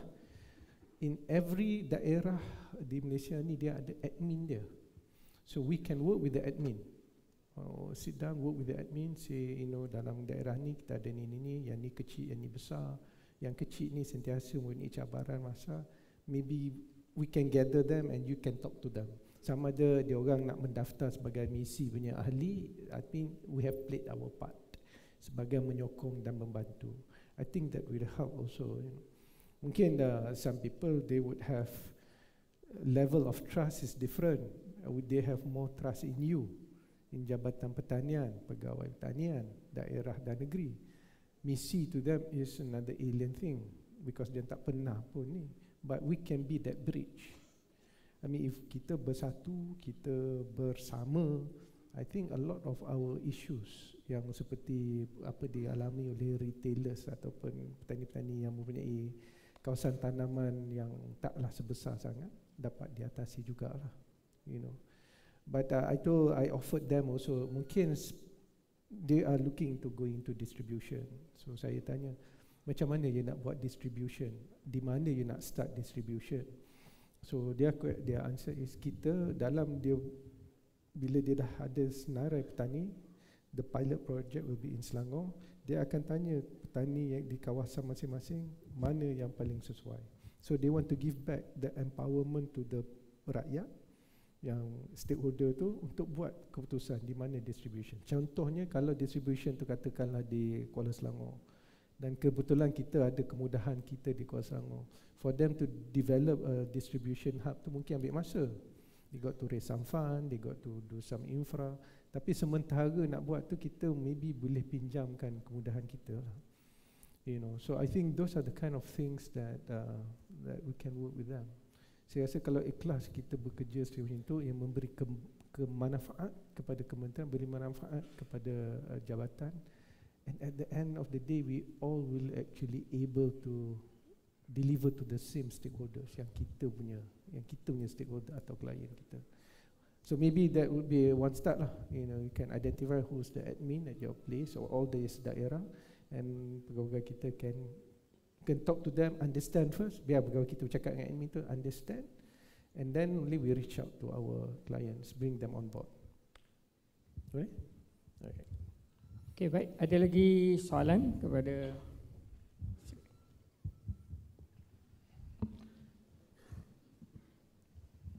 Bismillahirrahmanirrahim. Assalamualaikum warahmatullahi ada dua. wabarakatuh. Terima kasih Tuan Moderator dan juga Datuk KSU atas peluang kita bersama di sini. Saya rasa ramai pegawai pertanian di sini, dan sebelum itu saya perkenalkan, saya Dr. Desa daripada Intan, Bukit Kiara. Untuk makluman Datuk, sekarang ni saya nak maklumkan tentang fungsi dan juga peranan jabatan. Harus melihat leadership kita harus melihat tentang pembangunan pertanian yang menyumbang kepada sektor food security negara selaras dengan nama Kementerian Pertanian dan Keterjaminan Makanan. Saya melihat ini isu food security kita, kalau dibandingkan dengan negara jiran, kita hampir berada di dalam paras yang membimbangkan, khususnya macam padi dan sebagainya. Jadi saya baru-baru ini berpeluang ke Hainan dan berjumpa dengan beberapa pakar bidang padi, dan di sana mereka mempunyai teknologi yang agak hebat dalam pengeluaran padi hybrid mereka, yang mana potensi hasil boleh mencapai 22 tan per hektar. Dan sekarang ni mereka berminat untuk bekerjasama dengan Malaysia untuk membawa teknologi itu. Dan satu lagi dalam bidang pengeluaran pertanian lain dipanggil unorthodox agriculture. Dan mungkin ini kita boleh lihat, dan saya nak mengajak pegawai kita semua ini untuk membaca teknologi-teknologi baru ini yang lebih boleh meningkatkan potensi pengeluaran makanan negara. Dan saya nak maklumkan di sini juga, nak promosikan Intan akan menganjurkan forum Ministerial Forum Food Security pada 27 Julai ini, dan Datuk KSU pun salah seorang panel yang telah kita jemput. Oh, saya ke? Jadi saya nak maklumkan ini untuk semua, dan mungkin kita akan jemput semua pegawai pertanian kita ini untuk hadir. Dan ini adalah satu forum yang akan kita menunjukkan arah tuju food security negara, bagaimana kita nak membina negara kita ini sebagai sebuah negara yang terjamin dari segi keselamatan makanan, ya. Jadi yang seterusnya kita juga ingin melihat, saya tanya Datuk, apakah hal tuju dan nama kementerian itu dah tukar, dan sekarang ni saya dengar ada ura-ura mungkin kita nak buat seperti Singapura, kita ada National Food Security Agency. Adakah idea ini akan boleh direalisasikan satu masa nanti? Sekian, terima kasih. Terima kasih. Saya observation pertama tadi mengenai dengan keadaan Malaysia, saya pun mula-mula terpanggil juga, sama ada betul ke kita ni macam-macam cabaran yang kita baca dalam surat khabar yang orang nyatakan secara individu kan, tak cukup bekalan kat negara kita ni. Ini satu hari kita akan kekurangan, kita banyak mengimport nampaknya pengeluaran dalam negara, sama ada tanaman ke livestock ke, menunggu masa sahaja untuk kita menghadapi krisis makanan. Kalau tuan-tuan lihat, saya sebagai satu pengukuran yang saya buat secara informal lah. Kita ada berapa hari tu Madani punya Aidilfitri yang besar dekat negeri-negeri, 6 kot. Kedah, Penang, Kelantan, Selangor, Perak. Jadi saya minta pegawai saya tengok dekat Kedah ni, yang pertamanya Kedah. Saya cakap tengok kat Kedah ni apa yang dia pakai, tanaman ke, kambing, lembu, daging, apa semua, tengok apa yang telefon vendor. So vendor pun di Kedah tu dia bagi senarai semua yang dia. So saya tengok lebih kurang 2 ke 3 ribu ekor ayam, lebih kurang berpuluh-puluh lembu, kambing dan sebagainya, tanaman apa juga guna semua. Okay. Bila kita tanya vendor, ini untuk berapa ramai ni? 30,000 orang yang akan datang, 25,000, 30,000. Habis cukup ke semua ni? Cukup. Ada masalah ke order dapat bekalan ni? Tak ada. Betul saya. You all dapat daripada mana ni? Kita dapat mula di kawasan tu, di Kedah ke. Lepas tu kalau tak dapat dia ambil di tempat lain lah. So untuk satu majlis yang 25,000 ke 30,000 punya tetamu atau pengunjung, so kita gunakan itu sebagai benchmark je lah untuk mendapat sedikit gambaran. Sebab dia berada di 6 negeri yang berbeza kan. Setakat yang kita tengok dan perhatikan untuk 6 majlis yang besar tersebut, semua tak ada masalah. So saya tanya vendor, kita tanya vendor tu balik semula, betul ke? Tak ada masalah, tak ada dia kata. Semua ada, semua dapat. Kalau nak lebih bayar je lah dia kata. Itu je masalah dia kata. Lebih boleh tapi bayar je lah. Maksudnya supply itu ada di seluruh negara. Dan saya pun tertanya diri saya, jadi some of these comments yang dalam social media semuanya ada, cumanya kita tak boleh nak bukti dengan data. We have not gone into, kalau tanya vendor di mana dia dapat, kawasan mana dia dapat, guna import ke, guna segar ke, kita tak gunakan yang tu lah. Tapi secara keseluruhan dan secara amnya, kita tidak ada masalah pula daripada segi itu. So we need to do, itu gambaran kasar, but I think we need to do a little bit more detail in terms of pengeluaran dalaman negara. Yang persoalan mengenai dengan teknologi kita perlu lihat, saya rasa itu penting. I think smart farming isu smart farming ni saya rasa telah diberi penekanan yang khusus oleh jabatan, dan saya terima kasih dan mengagungkan. So, cumanya smart farming dia ada kekangan daripada segi akses kepada barangan tersebut, infra tersebut dengan kos. Tapi bantuan masih ada daripada segi kewangan. Cuma mungkin semua kita ni still blessed with good soil, blessed with walaupun kita cakap ketentuan cuaca, tapi tidaklah kita ada macam gempa bumi, kita tidak ada orang kata orang kata typhoon yang merosakkan dan cukup tanaman. Jadi we can still orang kata tanam on open fields, which is a good thing. Itu yang saya kata, talian hayat pada Tuhan tu kita sentiasa berdoa supaya kita tidak ada bala bencana, malapetaka yang akan mengganggu pengeluaran tanaman kita. Yang jawapan yang ketiga ialah sama ada kita ada Food Security Agency. Pada mesyuarat Nakul yang lepas memang kita ada terima cadangan untuk Pharma diangkat sebagai Food Security Agency. Maksudnya adalah idea tu. Tapi saya rasa Food Security Agency kita tak perlu adakan satu agensi untuk berkenaan. Sebab agensi-agensi yang dah ada ni boleh diperkasakan dengan elemen, agenda ataupun penekanan pada food security. Cuma perancangan kita dengan strategi kita di dalam kementerian, dalam agensi-agensi itu perlu diolah supaya ia menampak dan melibatkan peranan untuk mencapai food security tersebut. What we are currently doing pun is food security. Duit pembangunan yang saya lihat setiap tahun kita dapat berapa? Duit pembangunan kita 1.4 billion 1.4 billion on average. So kalau kita 10 tahun yang lepas 14 billion just on tanaman, livestock, agriculture. That's strengthening food security in Malaysia. 14 bilion daripada 10 tahun yang lepas. Takkan kita tak dapat hasil daripada 14 bilion? Takkan tuan-tuan dan perempuan atau agensi-agensi kita yang membelanjakan duit sebanyak itu tidak menilai KPI, tidak menilai outcome, tidak mempunyai sasaran untuk memastikan bahawa pengeluaran dalam negara itu meningkat? Kalau saya pergi on the ground,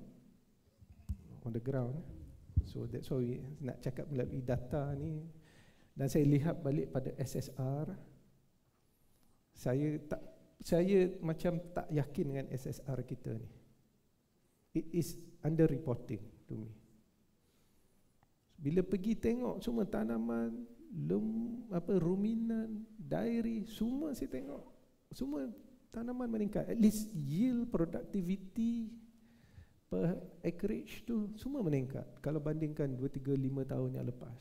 Mungkin kalau tengok bijirin tu, kita tengok 2015 tanaman kita besar, luas tanaman, tapi hasilnya tak seperti 2021 atau 2022 di mana kawasannya rendah tapi produktivitinya tinggi. It makes sense.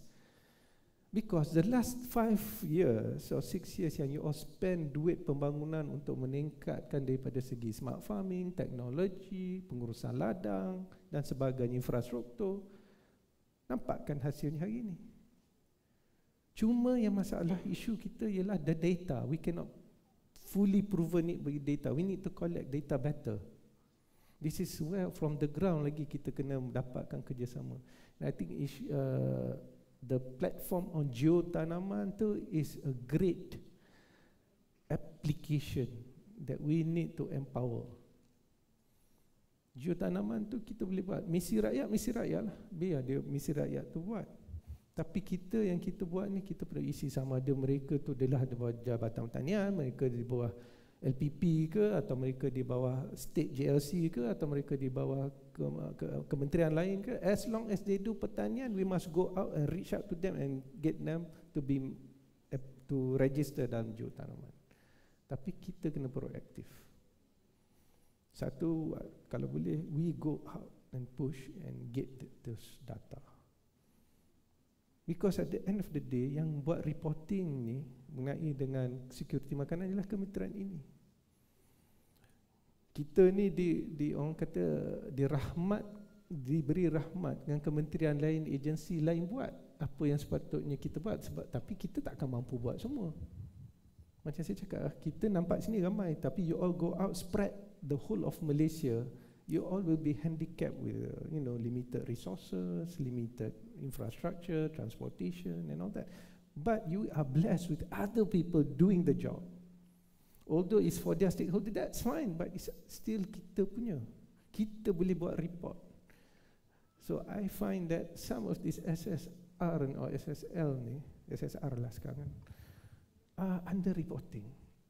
Kalau kita ambil semua, I think we be fine.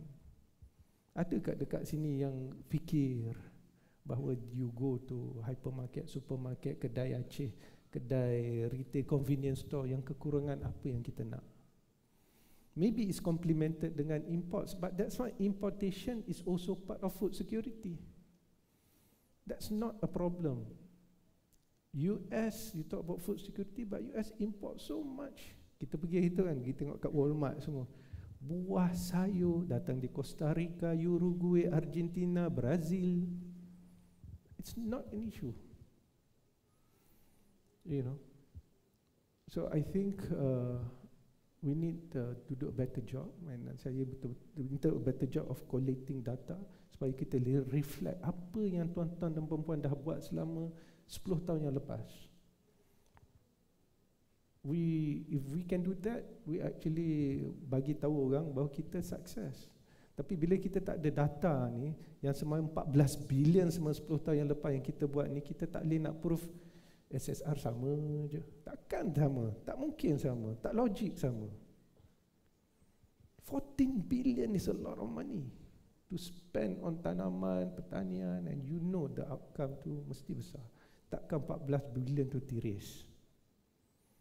Takkan di bawah 14 bilion tu 7 bilion tiris. Mungkin ada ketirisan, but I don't believe it's that much. I believe kebanyakannya tuan-tuan perempuan melaksanakan tugas dengan penuh amanah, jujur, tidak menggunakan kuasa untuk perkara selain yang telah ditetapkan sebagai tanggungjawab seorang pegawai awam amanah yang Allah bagikan pada kita.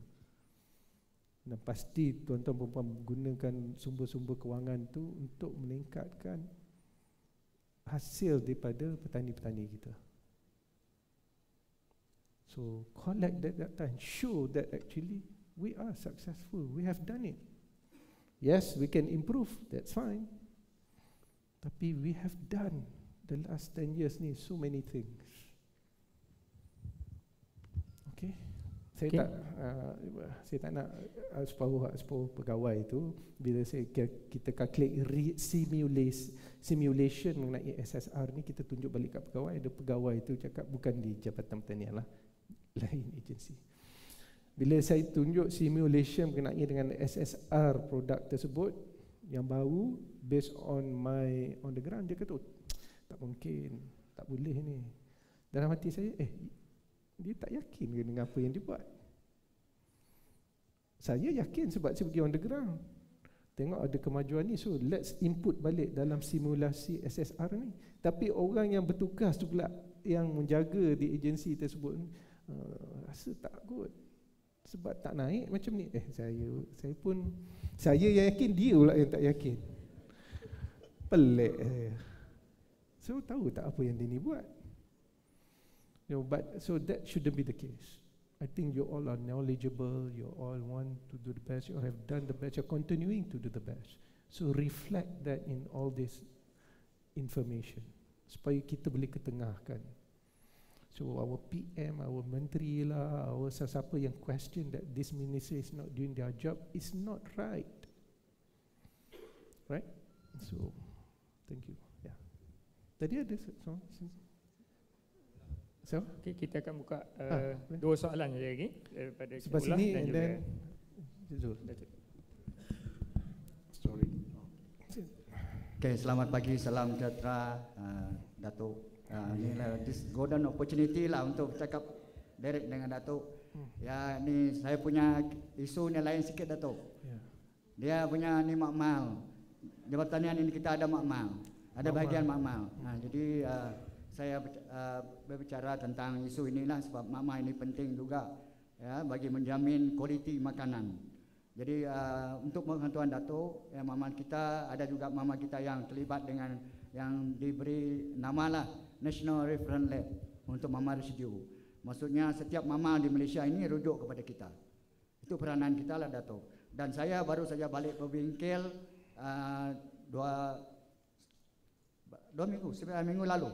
Berbingkir di PD di bawah Kementerian Kesihatan untuk membincangkan peranan makmal holistik, makmal holistik untuk analisis makanan negara. Jadi kita juga terlibat bersama. Jadi isu yang saya nak bangkitkan ini Datuk, isu ini bukan saja isu kita, bukan saja isu makmal kita, maksud saya semua yang kami telah bincang masa bingkir itu semua masalah yang sama berkaitan dengan bajet Datuk, peruntukan. Itu mama-mama alatnya sudah 10 tahun, 15 tahun Datuk, belum lagi diganti. Jadi isu itulah isu yang saya harap sangat pertolongan Datuk untuk meningkatkan kualiti kita ini, menjamin makanan ini untuk makanan kita Datuk, ekspor ya untuk persijilan. Saya memohon bagi pihak jabatan lah untuk pihak kita ini. Terima kasih. Ya, itu dia.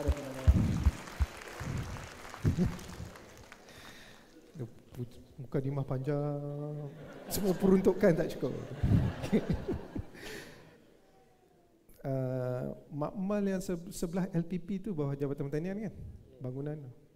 Satu hari itu saya dengan SUB Kewangan, dengan TISAP Kewangan, tak ada kerja lain, masuk kawasan tu dan singgah dalam Your Makmal. Dan I have to agree lah, apa yang your observation, apa yang you cakap tu, and what we observe hari itu, kebetulan kita masuk, kita tengok sampai belakang semua mesin yang ada. There are new ones, there are, but a lot of outdated ones lah yang perlukan recalibration dan sebagainya. Ada satu kipas yang saya tengok tu tahun 1960-an, yang kipas pun ada lagi dalam tu. Saya tak pernah tengok lagi kipas tu, tapi itulah kali pertama rupa kipas 60-an ni saya kata. This is not like makmal, this is already like museum, you know. Cuma saya perlukan bantuan lah. I mean whatever peruntukan perlu kita minta, dia ada justifikasi. So dia strateginya ialah apa yang kita buat dalam makmal tu, apa hasil dia dan apa impak dia. If we can, dan biasanya dalam makmal tu macam tuan cakap lah banyak benda, but prioritize apa yang perlu, apa yang nak digunakan dan yang mempunyai impak yang kesannya besar lah kalau tak kita upgrade atau recalibrate dan sebagainya. Saya dibagi tahu kita ada mohon untuk pindah ke bangunan baru kan, untuk bangun.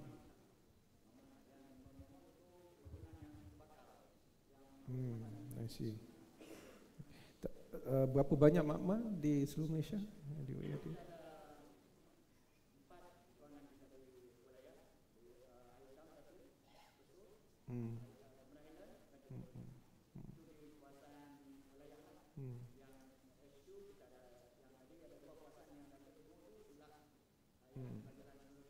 Right.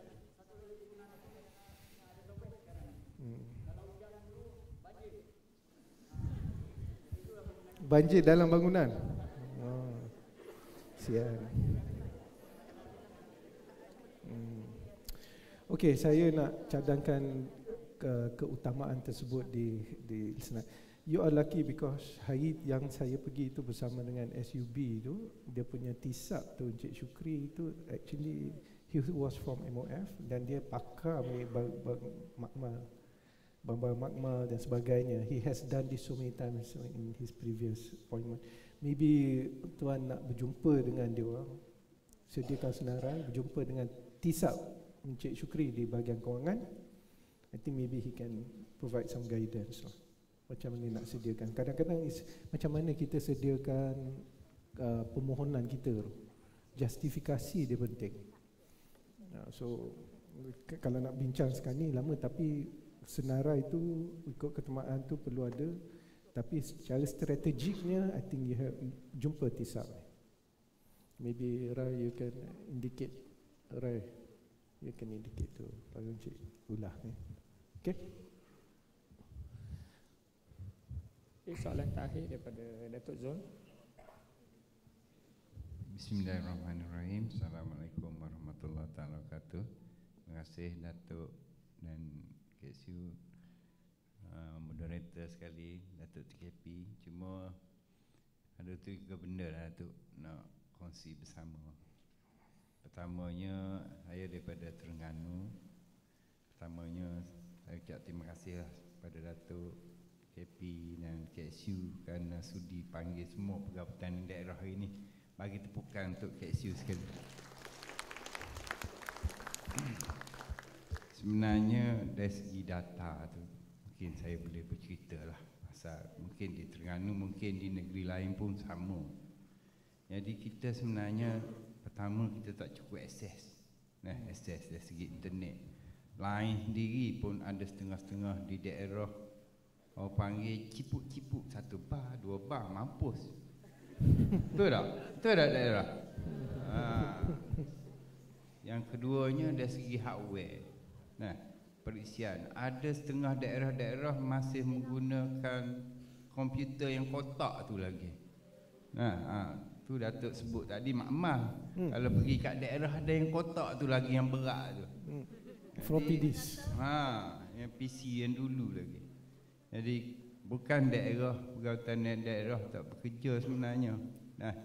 Sebelum-sebelum ni pun kalau kita nak isi data, kita terpaksa buat program, panggil pejabat mana yang ada internet laju, yang ada hardware terbaik untuk isi data. Geotanaman. Dan sebelum ni sebenarnya data-data diisi dalam Agris. Jadi kami berubah perlahan-lahan. Bila KSU minta data dalam geotanaman tu, kami di negeri terpaksa bekerja keras untuk mengisi data. Itulah hakikat duduk jadi pegawai pertanian daerah sebenarnya.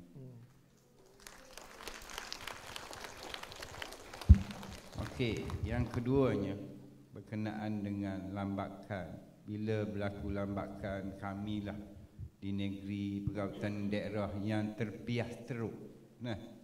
Oi, pegawai pertanian daerah, mana nak pergi lambak saya ni? Nak pergi tahu ke mana? Betul tak? Jadi sebenarnya Datuk, bila saya banyak program semasa duduk di Perlis dulu, banyak kita buat program dengan Thailand. Dan bila saya masuk Thailand, berbincang dengan Thailand, sebenarnya mereka dari segi teknologi tak ada sangat, tapi dari segi marketing mereka lebih baik marketing mereka. Dan bila saya tengok balik, fungsi marketing mereka dibuat oleh koperasi, daripada grading bawah rumah sehingga ke pusat pengumpulan hasil, sehingga ekspor sendiri. Dan saya tengok sebenarnya peranan ni sepatutnya dimainkan oleh Pertubuhan Peladang Kawasan, dan mereka adalah koperasi dan mereka adalah petani yang menanam kat situ. Tapi saya tengok peranan Pertubuhan Peladang Kawasan ni banyak nak main projek jalan. Bila mari jumpa saya, projek jalan tak ada ke nak buat jalan. Tak tanya pun macam mana ni kita orang ni nak tanam sayur ni, banyak mana keperluan semasa. Jadi saya dah nampak kalau di Thailand dia orang dah target dah B2B mereka, saya ingat begitu kuat dah tu. Seluruh dunia, dan kita sekarang ni duk mengharapkan G2G, tapi dia orang B2B. Mana business to business. Bila dia telefon kawan dia di UAE kata, hello, macam mana you nak hantar ni? As soon as possible, walaupun tak ada CJ Paito, aku nak benda ni sampai ke sana. Jadi dia orang berani tu. Di Mekah sendiri pun banyak barang-barang Thailand. Di Europe sendiri pun mereka berani sebab mereka B2B, business to business. Kita dah harap G2G. Sampai sekarang pun kita tak boleh masuk lagi rambutan ke US. Lama dah G2G sampai bila dah lah. Dan kami di daerah sebenarnya, rambutan ni sebenarnya disebabkan pasaran yang turun naik. Tak ada dah ladang yang begitu luas untuk kami fokus untuk ekspor sebenarnya. Yang ada dah ganti dengan durian apa. Dan untuk pengetahuan Datuk juga, dari segi perancangan daerah, sebenarnya kita dah ada fokus di daerah-daerah apa yang patut kita buat berdasarkan kesesuaian tanaman masing-masing. Dan kami memang fokus apa sebenarnya nak bawa buah ni sekiranya berlaku lebihan, nak ekspor, nak bawa, nak jual ke mana. Jadi kita dulu sebenarnya Datuk ada unit pemasaran di Jabatan Pertanian. Bukan kita nak nak memasarkan, tapi kita kontrol. Makna maklumat pemasaran, keperluan-keperluan di daerah tu kita combine bersama. Maknanya kalau sekiranya Terengganu lebihan kledek, maknanya SQ akan kontrol, okey, lebihan kledek ni, keperluan kledek kat mana. Dan sekarang ni di jabatan pun tak ada dah bahagian sinkronis untuk pemasaran sebenarnya. Kita memerlukan farmer. Kerja farmer memang kerja dia untuk akses kepada pasaran. Kita tak nafikan. Dan saya pun banyak buat. Dan satu lagi, farmer hanya buat kontrak farming kepada mereka-mereka yang tertentu saja. Tidak kepada keseluruhan. Kalau dia orang kata tak register, tak boleh nak jual, itu yang sebenarnya berlaku lambakan. Bila dia orang nak jual, you tak ada kontrak farming pun dengan kita. Yang itu yang berlaku lambakan sebenarnya. Nah, inilah 2-3 maklumat yang saya boleh kongsilah. Tak tahulah negeri-negeri lain tu. Terima kasih Datuk atas pendengaran. Assalamualaikum warahmatullahi wabarakatuh.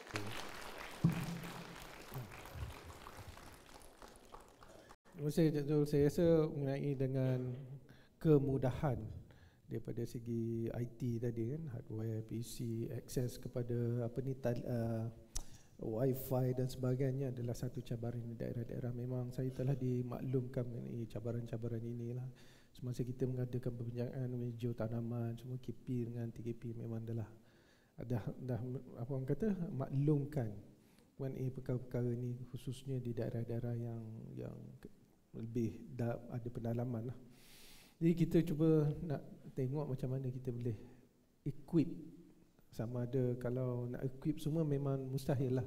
Sebab nanti kementerian lain desa dan wilayah pun cakap kita pun sama juga.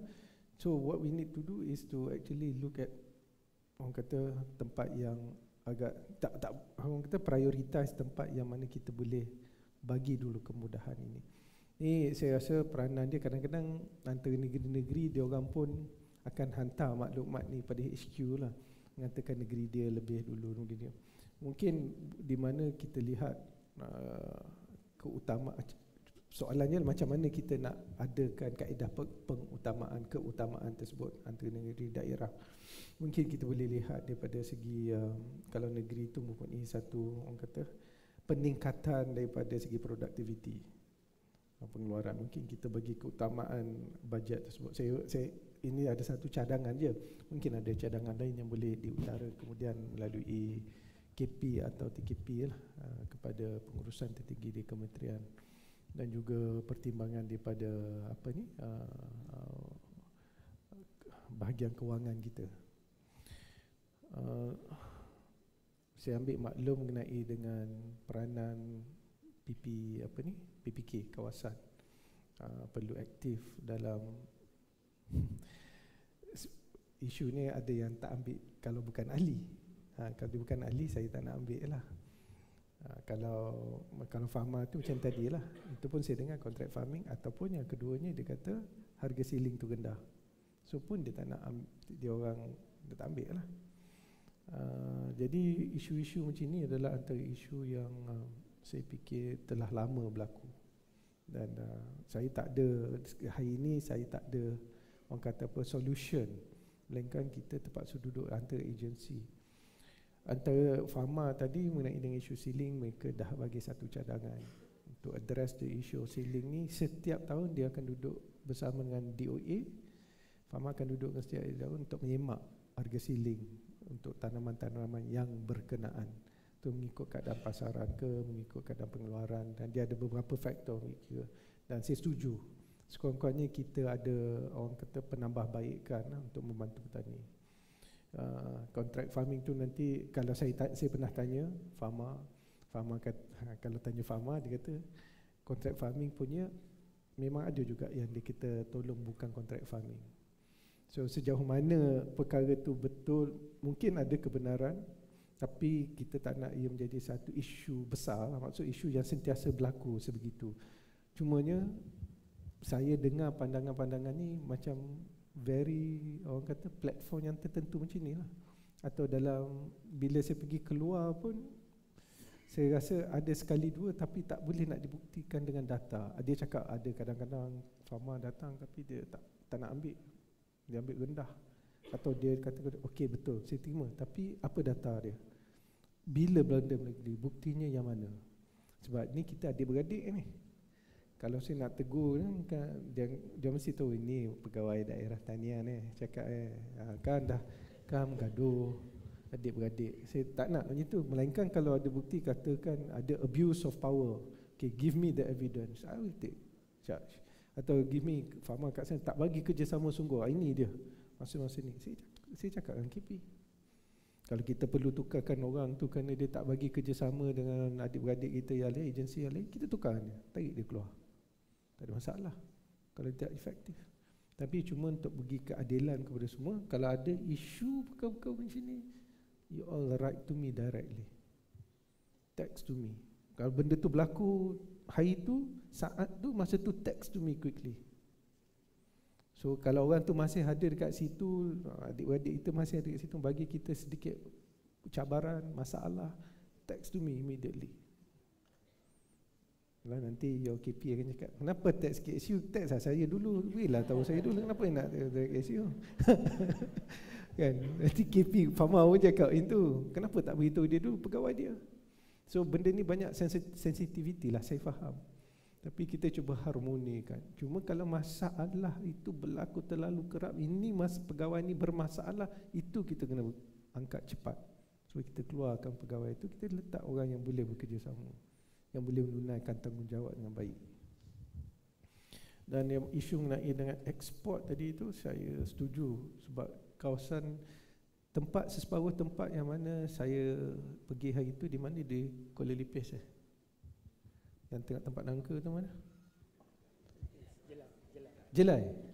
KPM Jelai. Jadi saya pun pergi dekat tempat tu, memang asal sasaran tempat tu ialah untuk nangka lah, jackfruits kan, untuk pengeksportan. So daripada 20 tempat yang telah dikenal pasti, yang telah mempunyai nama, 20 berapa ratus, daripada 204 ekar tu patut ada 20 orang pengusaha. Memang saya pergi sana, pegawai pun cakap yang aktifnya 3 orang, 4 orang. Jadi bila kita pergi tengok, memang semua hutan lah. Your jackfruit is in the middle of a jungle. Macam mana? So sasaran kerajaan nak jadikan ekspor jackfruits ni daripada kawasan tersebut tak menjadi. Tapi kita tak, yalah, petani ni ataupun orang yang tertentu tu takkan kita kenakan penalti. Sebab dia ada proses yang mana tanah tu tanah negeri kan. Dia pergi balik kepada Exco, mesyuarat dia yang dipengerusi oleh Exco dan MB dan sebagainya. Kalau dia orang pun buat kelulusan, tak apa, kita bagi peluang ruang dan sebagainya. Jadi di pihak kementerian, there's so much that we can do except for bagi input semasa mesyuarat. I think kita pun kena, yalah, saya faham nak bagi mesyuarat depan Exco, depan MB, katakan tak, kita kena minta diusahakannya bagi second chance ni 5 bulan. Tak ada 5 bulan, Yang Amat Berhormat, kita minta tolong tariklah nama dia keluar. Itu yang terbaik lah. Tapi saya tak rasa semua orang cakap macam tu pun. Saya pun takkanlah cakap macam tu. Tapi kalau boleh kita tetap hadkan sebegitu, baik. Cuma cabarannya bila dah tak berlaku lagi 17 orang mengusahakan tanah, saya faham ekspor kita terjejas kan? Yang tinggal semua yang satu lagi satu lagi yang Roshamno punya tempat. Itu saya diberitahu diusahakan sepenuhnya. Itu saya faham dah. Saya faham lah cabaran. On the ground tu tak senang. Yang mengusahakan pula, yang siapa mengusahakan, dia ada dalam berapa 30-40 ekar tu pun kita ingat dia tanam semua nangka, tak pula. Dia tanam nangka, pisang, durian, kan? Banyak benda. Sebab nangka ada masalah lah, penyakit, durian ni lebih cepat dapat hasil dan sebagainya. Durian pula apa ni, pisang ni lebih cepat dapat hasil dan sebagainya. So on the ground things are different from what on the papers. So that's why kadang-kadang apa yang kita sasarkan tengok ekspor tu, kita pergi berlainan sangatlah praktikalnya. Secara praktikal dia berbeza. Baik Datuk, dengan jawapan Datuk tadi, berakhir sudah sesi kita pada hari ini Datuk. Walaupun saya tahu banyak lagi soalan yang tak dikemukakan oleh Pegawai Pertanian. Ada permintaan untuk satu lagi soalan, boleh ke Datuk? Boleh? Boleh. Boleh Datuk? We have time. Okey, satu.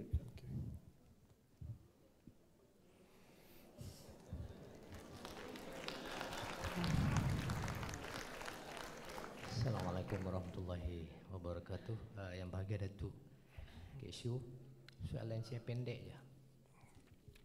Soalan saya, adakah ini kali terakhir kita buat program macam ni? Selepas tu kita akan mendengar Datuk KSU kita dah pindah ke kementerian lain. Sebab Datuk, bila kita buat platform macam ni sangat bagus. Sebab kita di peringkat negeri, contohnya saya negeri Kedah, saya dapat dengar sendiri daripada mulut Datuk apa yang Datuk lihat Jabatan Pertanian ni dan apa hasrat Datuk KSU. Dan Datuk KSU pun dapat mendengar sendiri daripada grassroots Jabatan Pertanian ni yang mungkin Datuk KSU tak dapat daripada tempat lain. Contoh di PN Terengganu ni. Bila dia bercakap tadi, kita nampak apa yang telah kita rasa selama ni. Kita 30 tahun lebih dah. Tapi kita perlukan bila kita dapat facing di antara pembesar negara Datuk KSU ni dengan kita rasa suara kita didengari. Sebab kita nak pergi mesyuarat dengan Datuk KSU mungkin tak ada platform yang sesuai. Satu, dalam 142 hari ini Datuk KSU, rasanya Datuk KSU telah pergi ke jabatan-jabatan lain di negeri Kedah. Tapi Jabatan Pertanian tak pernah dengar pun kata Datuk KSU nak main. Walaupun kita faham kita agak berbeza daripada segi aliran politiknya, tapi Datuk KSU kami itulah Datuk KSU kami. Yang tu soalan saya Datuk. Terima kasih. Terima kasih. Kalau saya tak pergi ke Jabatan Negeri Kedah, salahkan pegawai saya, dia orang tak susun.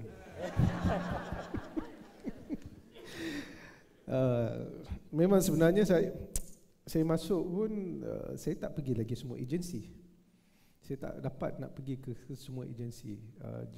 Saya nak, tapi jadual saya tak sangka lah jadual saya di 2 kementerian sebelum ni dan jadual saya sangat berbeza di sini.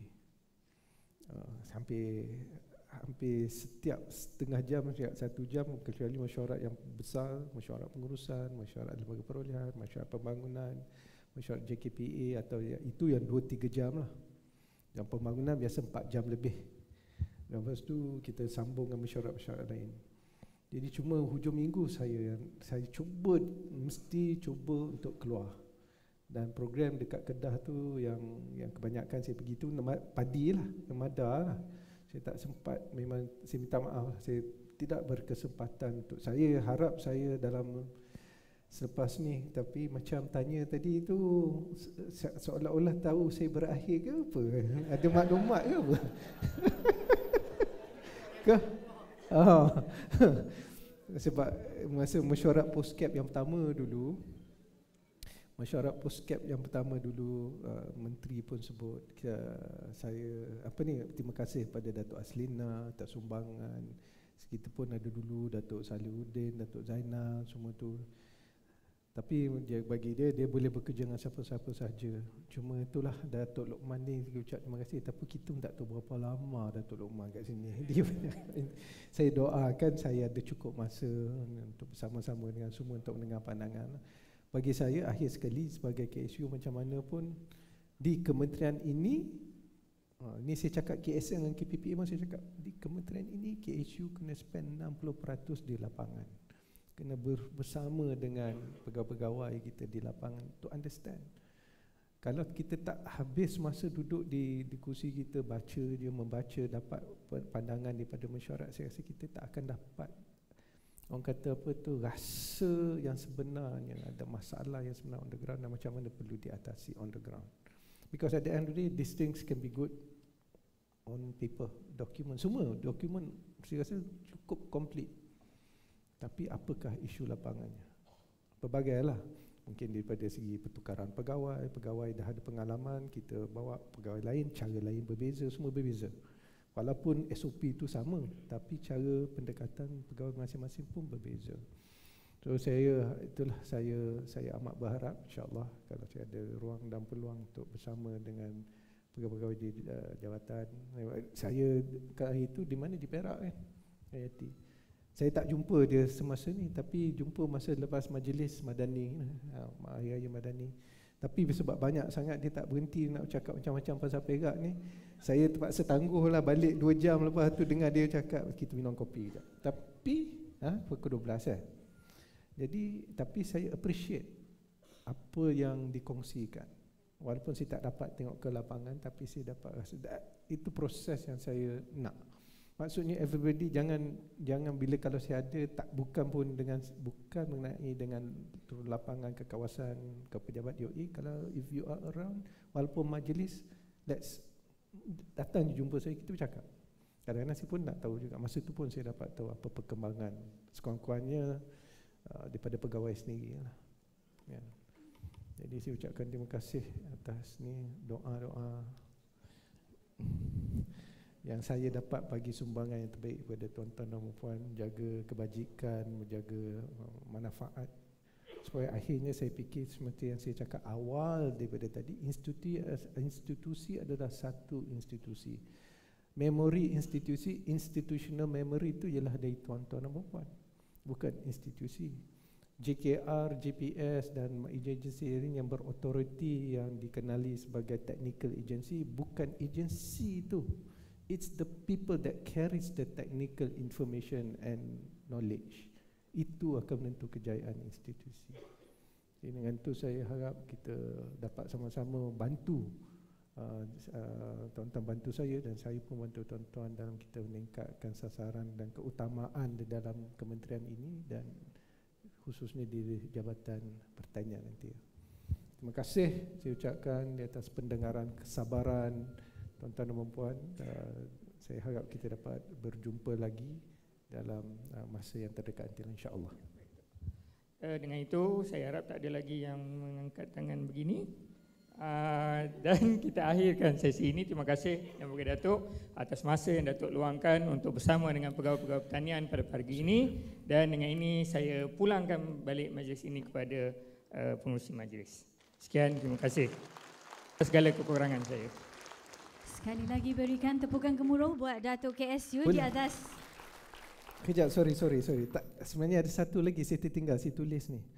Saya nak minta supaya pegawai-pegawai untuk menilai kawasan-kawasan pertanian yang diusahakan ni elemen-elemen ESG ataupun nature-based solutions. Maksudnya berkenaan dengan teknologi environment yang membantu produktiviti atau penjagaan alam sekitar. Saya dapati bahawa banyak syarikat persendirian misalnya dia ada innovation dia sendiri bila datang pada teknologi yang berkaitan dengan ESG lah ataupun environmental. Dan saya harap yang tu kalau kita dapat kumpulkan sebab ia akan merupakan salah satu komponen di Maha tahun depan. So Maha tahun depan ni kita nak upgrade sikit. Kita ada international component. Kalau tak international pun regional component. Kita ada sedikit benchmark companies and solution dalam agriculture yang dibawa daripada Thailand ke atau tempat yang kita akan kena pasti. Dan the other one yang kita akan nak ketengahkan ialah mengenai dengan ESG atau nature-based solutions. Okay, back to you. Thank you. Tadi berhenti tengah tepuk. Okay, sambung balik tepuk. Tepuk. Buat Datuk KSU di atas kesudian bersama para pegawai pertanian DOA. Terima kasih diucapkan. Terima kasih juga diucapkan kepada moderator kita pada hari ini, Encik Nazlima Aris. Seterusnya, majlis menjemput Datuk Ketua Pengarah Pertanian untuk menyampaikan cenderamata buat tanda terima kasih atas kesudian. Pendirian jiwa ihsan, nilai hormat keras diminda, daya cipta luar biasa, kesejahteraan masa depan.